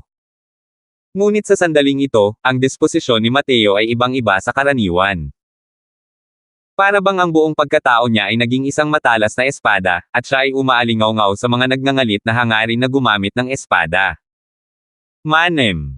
May sarili ka ring intensyong mag-espada. Nang makita ang sitwasyon, lubos na nagulat si Yandel, nang marinig ang kanyang boses mula sa kawalan. Maswerte ang junior na ito na may naunawaan siyang layuning gumamit ng espada. Kung ikukumpara sa layuning gumamit ng espada ni Senior Welton, malayo pa rin ito sa puntong iyon. Kaya lang nitong protektahan ang sarili ko ng buong lakas. Mapagkumbaba lang si Mateo. Paanong naging mas mababa ang kanyang Falling Flower Floating Zero Sword Intent kaysa kay Welton? Maliban na lang, ang kasalukuyang cultivation realm ni Mateo ay hindi mataas, at siya mismo ay may intensyon ding pigilan ang kanyang espada upang protektahan ang kanyang katawan. Kaya naman hindi niya ito pinakawalan. Pero kung pag-uusapan ng antas ng sword intent, si Welton ay isa lamang eksperto sa lower realm noon. Paano siya maaaring mabanggit ng sabay kay Mateo? Kailangang malaman ng isa na noong nilikha ni Mateo ang Falling Flower Floating Zero Sword, maging ang Extreme Sword Divine King ay hindi mapigil ang purihin ito. Sige. Dahil ganoon nga, kailangan mong mag-ingat. Aatake na ako ngayon. Narinig ang boses ni Yandel. Walang pakialam na sumagot si Mateo, huwag kang mag-atubiling umatake, senyor. Pagtapos ay tumawid si Mateo sa hagdan habang hinahamon ang mga anino ng espada na pumupuno sa kalangitan. Isang hakbang, pangalawang hakbang, ikatlong hakbang. Naglakad si Mateo ng 30 hakbang, ngunit ang mga anino ng asol na espada na pumuno sa kalangitan ay hindi bumababa mula simula hanggang katapusan. Patuloy lang itong naipon. Malinaw na naubos na ni Yandel ang dami ng mga asol na anino ng espada, lahat para sa huling 33 hakbang kung saan magsisimulang damapo ang pag-atake. Sa ilalim ng napakaraming pagbaba ng mga anino ng espada, maging ang bakal ay madudurog din hanggang sa maging bulok na putik. Ang mga anino ng espadang ito ay nabuo dahil sa layuning gumamit ng espada. Sa ilalim ng impluwensya ni Yandel, ang kapangyarihang pumatay ay magiging lubhang nakakapangilabot. Ang mga estudyanteng humamon sa entablado noon, kasama na si Julian, ay halos tiyak na nahaharap sa kamatayan sa ilalim ng mga anino ng espadang ito. Pero ang mga anino ng espada na kinakaharap ni Mateo ngayon ay ilang beses, 12-dosenang beses pang ang mas malaki kaysa sa naranasan ng iba.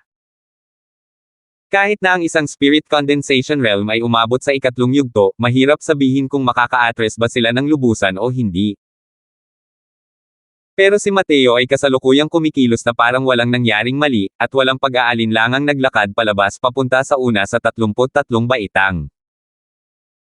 Gaya ng inaasahan, ang kalangitan na puno ng mga anino ng espada ay tumusok kay Mateo na parang mga patak ng ulan at tila malapit ng batasin si Mateo na puno ng mga butas na parang bahay pukyutan.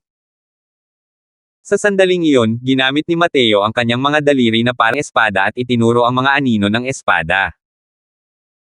Isang guhit ng bahagyang mapapansing sword chi ang sumulpot patungo sa mga anino ng espada. Agad na nilamon ang hindi mahahalatang sword chi. Tila hindi sumuko si Mateo sa paglaban. Gumuhit ng kalahating arko ang kanyang mga daliri sa espada sa ere at sa wakas ay itinuro ang kanyang kanan. Sa sumunod na sandali, isang hindi maisip na eksena ang naganap.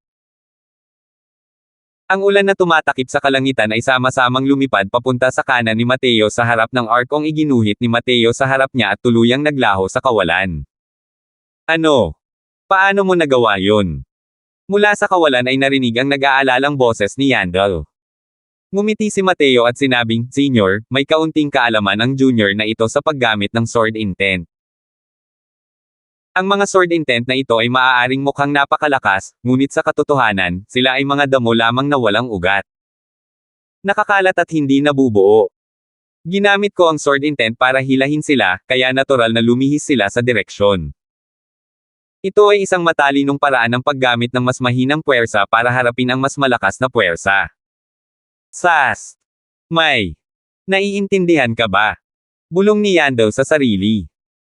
Madaling sabihin ang ganitong bagay, pero napakahirap talagang gawin. Kalimutan na natin ang tungkol sa kaunting kaalaman, tungkol sa layuning gumamit ng espada, magiging napakahirap gawin ito kahit para sa mga napakahusay na nakakaintindi ng layuning gumamit ng espada. Ginugol ni Yandel ang buong buhay niya sa Azure Deeper Purple yang sword art, at mayroon siyang napakalalim na pag-unawa sa layuning gumamit ng espada. Ngunit kung siya ang nasa posisyon ngayon, maaaring kaya niya itong gawin, ngunit tiyak na hindi niya ito magagawa tulad ng pagbubuhat ni Mateo ng isang mabigat na bagay na parang magaan. Ngayon lang alam ni Yandel kung gaano kalaki ang kaunting pag-unawa ni Mateo. Pero sa ganitong paraan, tuluyan ng mapapanatag ni Yandel ang kanyang loob. Kaya na rin niyang ganap na mailabas ang mga hanay ng sundalo sa likuran ngayon. Habang lumalaki ang lakas ni Mateo, mas mataas ang pag-asa ng Tranquil Cloud Sect na makabalik sa Northern Domain. Sa pangalawa sa 33 hakbang, ang dami ng layuning gumamit ng espada ay bumaba sa 1,000. Sa pagkakataong ito, gumamit si Mateo ng 2 daliri bago niya mabunot ang espadang may layuning palayo. Sa ikatlo sa 33 hakbang, ang dami ng intensyong gumamit ng espada ay nabawasan pa ng 10 beses. Mayroon lamang 100. Sa pagkakataong ito, pinakawala ni Mateo ang 5 daliri. Ang bilang ng mga layunin sa espada ng Asher Deeper Purple yang sword art ay lalong lumiit, habang ang bilang ng mga daliri na ginagamit ni Mateo ay unti-unting tumataas. Napakalinaw na habang nabawasan ang bilang ng mga layunin sa paggamit ng espada, ang kapangyarihan ay mas malaki ng ilang beses kaysa dati. Tunay na naaayon sa reputasyon nito ang Asher Deeper Purple yang sword art. Ang pagkakaroon ng napakalakas na kapangyarihan. Kulang ang atake ng aking Falling Flower Floating Zero Sword, ngunit wala itong mga kapintasan na maaaring gamitin sa depensa. Gayunpaman, ang 100 layunin ng espada na ito ay maaaring pilitin akong gumamit ng 5 daliri. Talagang kahanga-hanga. Punong-puno rin ng papuri si Mateo sa kanyang puso. Sa isang kisap mata, nakarating na si Mateo sa huling baitang ng 33 baitang. Sa pagkakataong ito, isang sinag na may layuning mag-espada lamang ang namuo sa harap ni Mateo.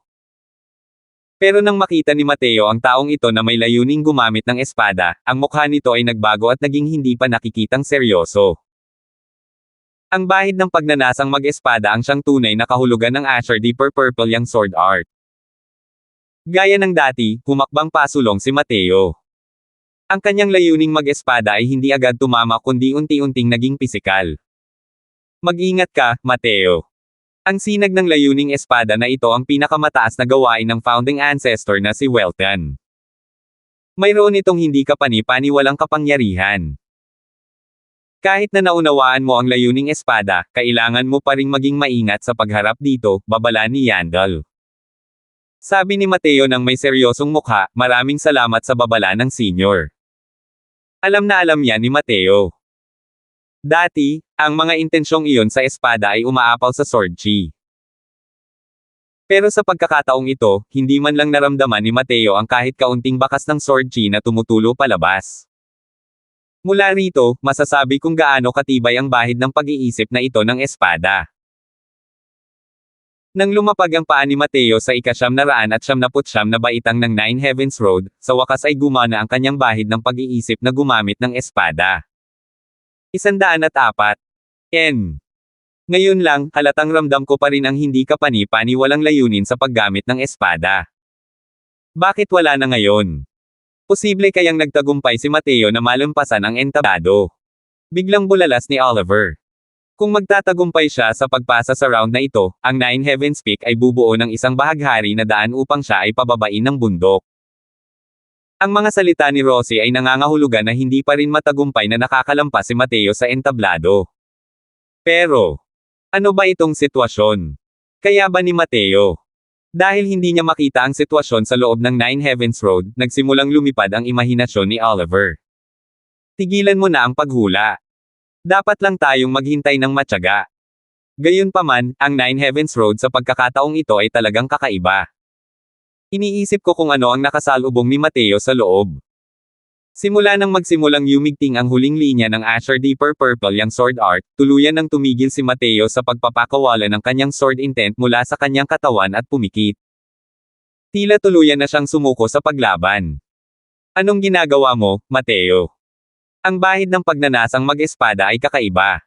Mamamatay ka ng ganito. Narinig ang boses ni Yandel. Hindi pinansin ni Mateo si Yandel.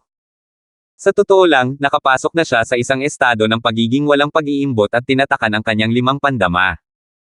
Sa mundo ni Mateo, tanging ang nakakatakot na pag-aagawan ng espada ang natitira sa harap niya. Sadya niyang ninanamnam ang layuning mag-sword ng Asher Deeper Purple yang sword art.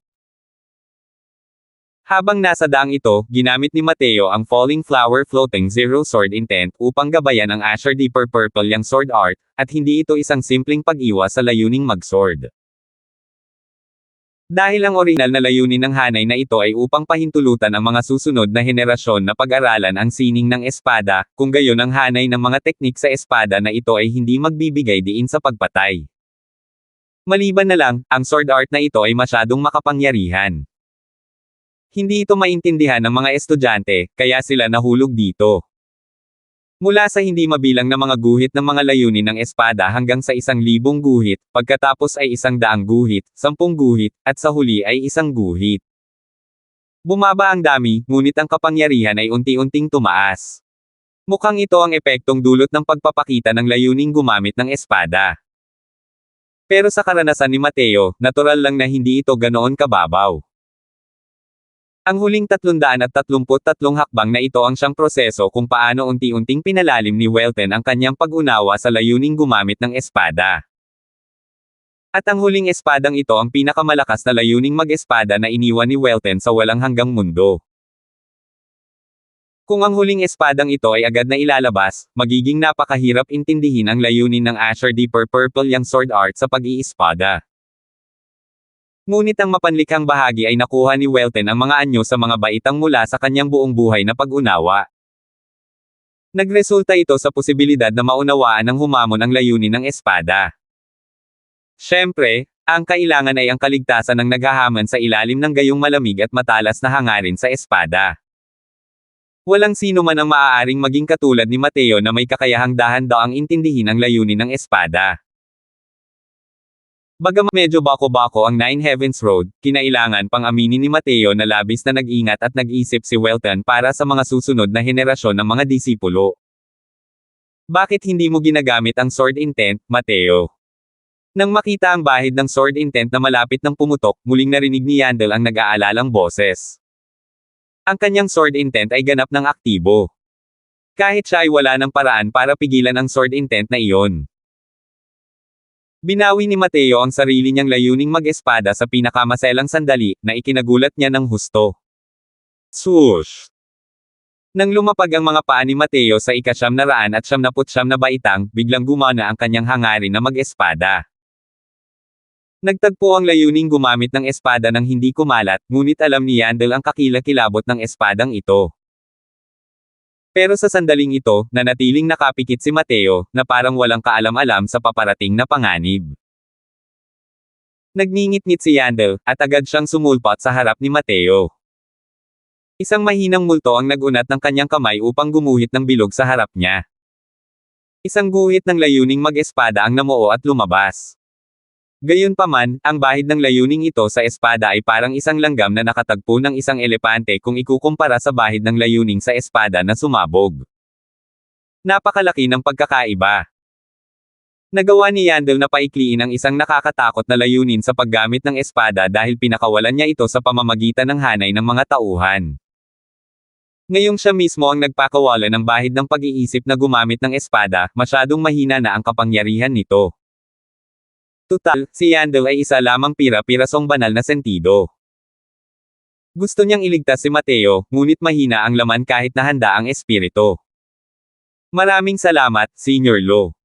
Payagan mo ako. Sa sandaling iyon, narinig ang mahinahong boses ni Mateo mula sa likuran ni Yandel. Samantala, isang aura na pamilyar kay Yandel, ngunit hindi rin niya kilala, ang lumabas mula sa katawan ni Mateo. Walang oras para mag-isip, kaya hinayaan ni Yandel si Mateo. Ang bahid ng pag-iisip na gumamit ng espada ay napakabilis at nakarating sa harap ni Mateo sa isang kisap mata. Gayunpaman, malinaw na nakita ni Yandel na nang umabot ang guhit ng kanyang hangarin sa espada sa harap ni Mateo, para itong nakalubog sa putik. Ang bilis ay lalong bumagal at unti-unting bumabagal. Sa wakas, ang bahid ng pag-iisip na gumamit ng espada ay tumigil mga 2 talampakan ng layo sa harap ni Mateo. Inabot ni Mateo ang kamay at marahang tinapik ang dulo ng espada gamit ang isang daliri. Ang bahid ng pagnanasang mag-espada ay biglang nawala. Si Yandel na nanunood sa tabi ay natigilan at tuluyang natulala ng ilang sandali. Hindi niya akalain na ang huling yugtong ito ay maaaring matapos ng ganito. Hindi ito kapani-paniwala. Siya ang nag-host ng ikatlong yugto ng Nine Heavens Road sa loob ng halos 200 taon at kitang-kita niya ang lakas ng bahid ng pag-iisip na gumamit ng espada. Nangyari ito nang nasa pinakamataas na kapangyarihan ng array formation.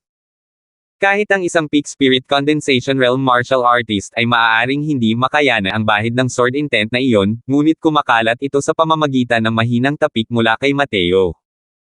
Maraming salamat kay Senior Lu sa pagsasakripisyo ng iyong sarili para iligtas ako ngayon lang. Yumuko si Mateo kay Yandel. Ngayon lang niya naalala ang kanyang kamalayan sa realidad. Nakatitig si Yandel kay Mateo na parang nakatingin sa isang halimaw. Ngumiti siya ng mapait habang sinasabing, kabaligtaran ang mga ginawa ko ngayon. Hindi kayang sakta ng huling espadang iyon. Ngumiti si Mateo at sinabing, kahit ano paman, binaliwala ni Senior Lo ang sarili mong kaligtasan para iligtas si Mateo ngayon lang. Tiyak na iuukit ito ni Mateo sa puso ko. Hindi naman talaga kailangan na pumunta si Yandel para iligtas si Mateo, pero hindi niya alam na kayang-kaya ni Mateo na gamitin ang sinag ng espadang iyon. Kung hinawakan ni Yandel ang espadang iyon ngayon lang, malamang ay naglaho na ang kaluluwa niya ngayon. Base pa lang sa ginawang ito ay karapat-dapat na itong maalala ni Mateo. Gayunpaman, ikinumpas lang ni Yandel ang kanyang mga kamay at madamdaming sinabi, hindi ko inaasahan ito. Hindi ko talaga inaasahan ito. Ang aking Tranquil Cloud Sect ay talagang nagsilang ng isang walang kapantay na henyo na tulad mo. Hindi mo lang naunawaan ang heart-like steel water realm, pinag-isa mo pa ang mga sword intent sa ikatlong yugto. Pagkatapos ng kanyang pagkabigla ay saka lamang nalaman ni Yandel kung bakit siya nakaramdam ng kakaibang pakiramdam ngayon. Ang aura na nagmumula kay Mateo ay may aura ng sarili niyang sword intent at mayroon din itong aura ng Asher Deeper Purple yang sword art. Si Mateo, pinag-isa niya ang dalawang magkaibang layunin sa paggamit ng espada at ginawa niya itong sarili niyang bagong layunin sa paggamit ng espada. Kahit bumalik pa si Weten, ang talentong iyon ay higit pa sa kanya. Ngumiti si Mateo at sinabing, swerte naman itong junior na ito. Maituturing ba itong pasado ako? Mula nang ganap na mailabas ang hanay ng mga tauhan, naisip na ni Mateo na isama ang sword intent ng Asher Deeper Purple yang sword art sa sarili niyang sword intent. Ang Falling Flower Floating Zero Sword ay labis na maliksi, habang ang atake ay kulang. Ito ang pinakamalaking kahinaan nito. Ngunit ang Asher Deeper Purple yang sword art ay isang teknik ng espada na nagbibigay diin sa pagpatay. Ang lakas ng pag-atake ay napakalakas. Bukod pa rito, ang antas ng sword intent na ito ay napakataas at hindi mas mababa kaysa sa sword intent ni Mateo. Ito ay angkop na pagsamahin sa Falling Flower Floating Zero Sword. Sa wakas, bigla siyang nakaramdam ng kakaibang gulat sa huling sandali. Ang pinagsanib na intensyon sa paggamit ng espada ay nasa ibang antas kumpara dati.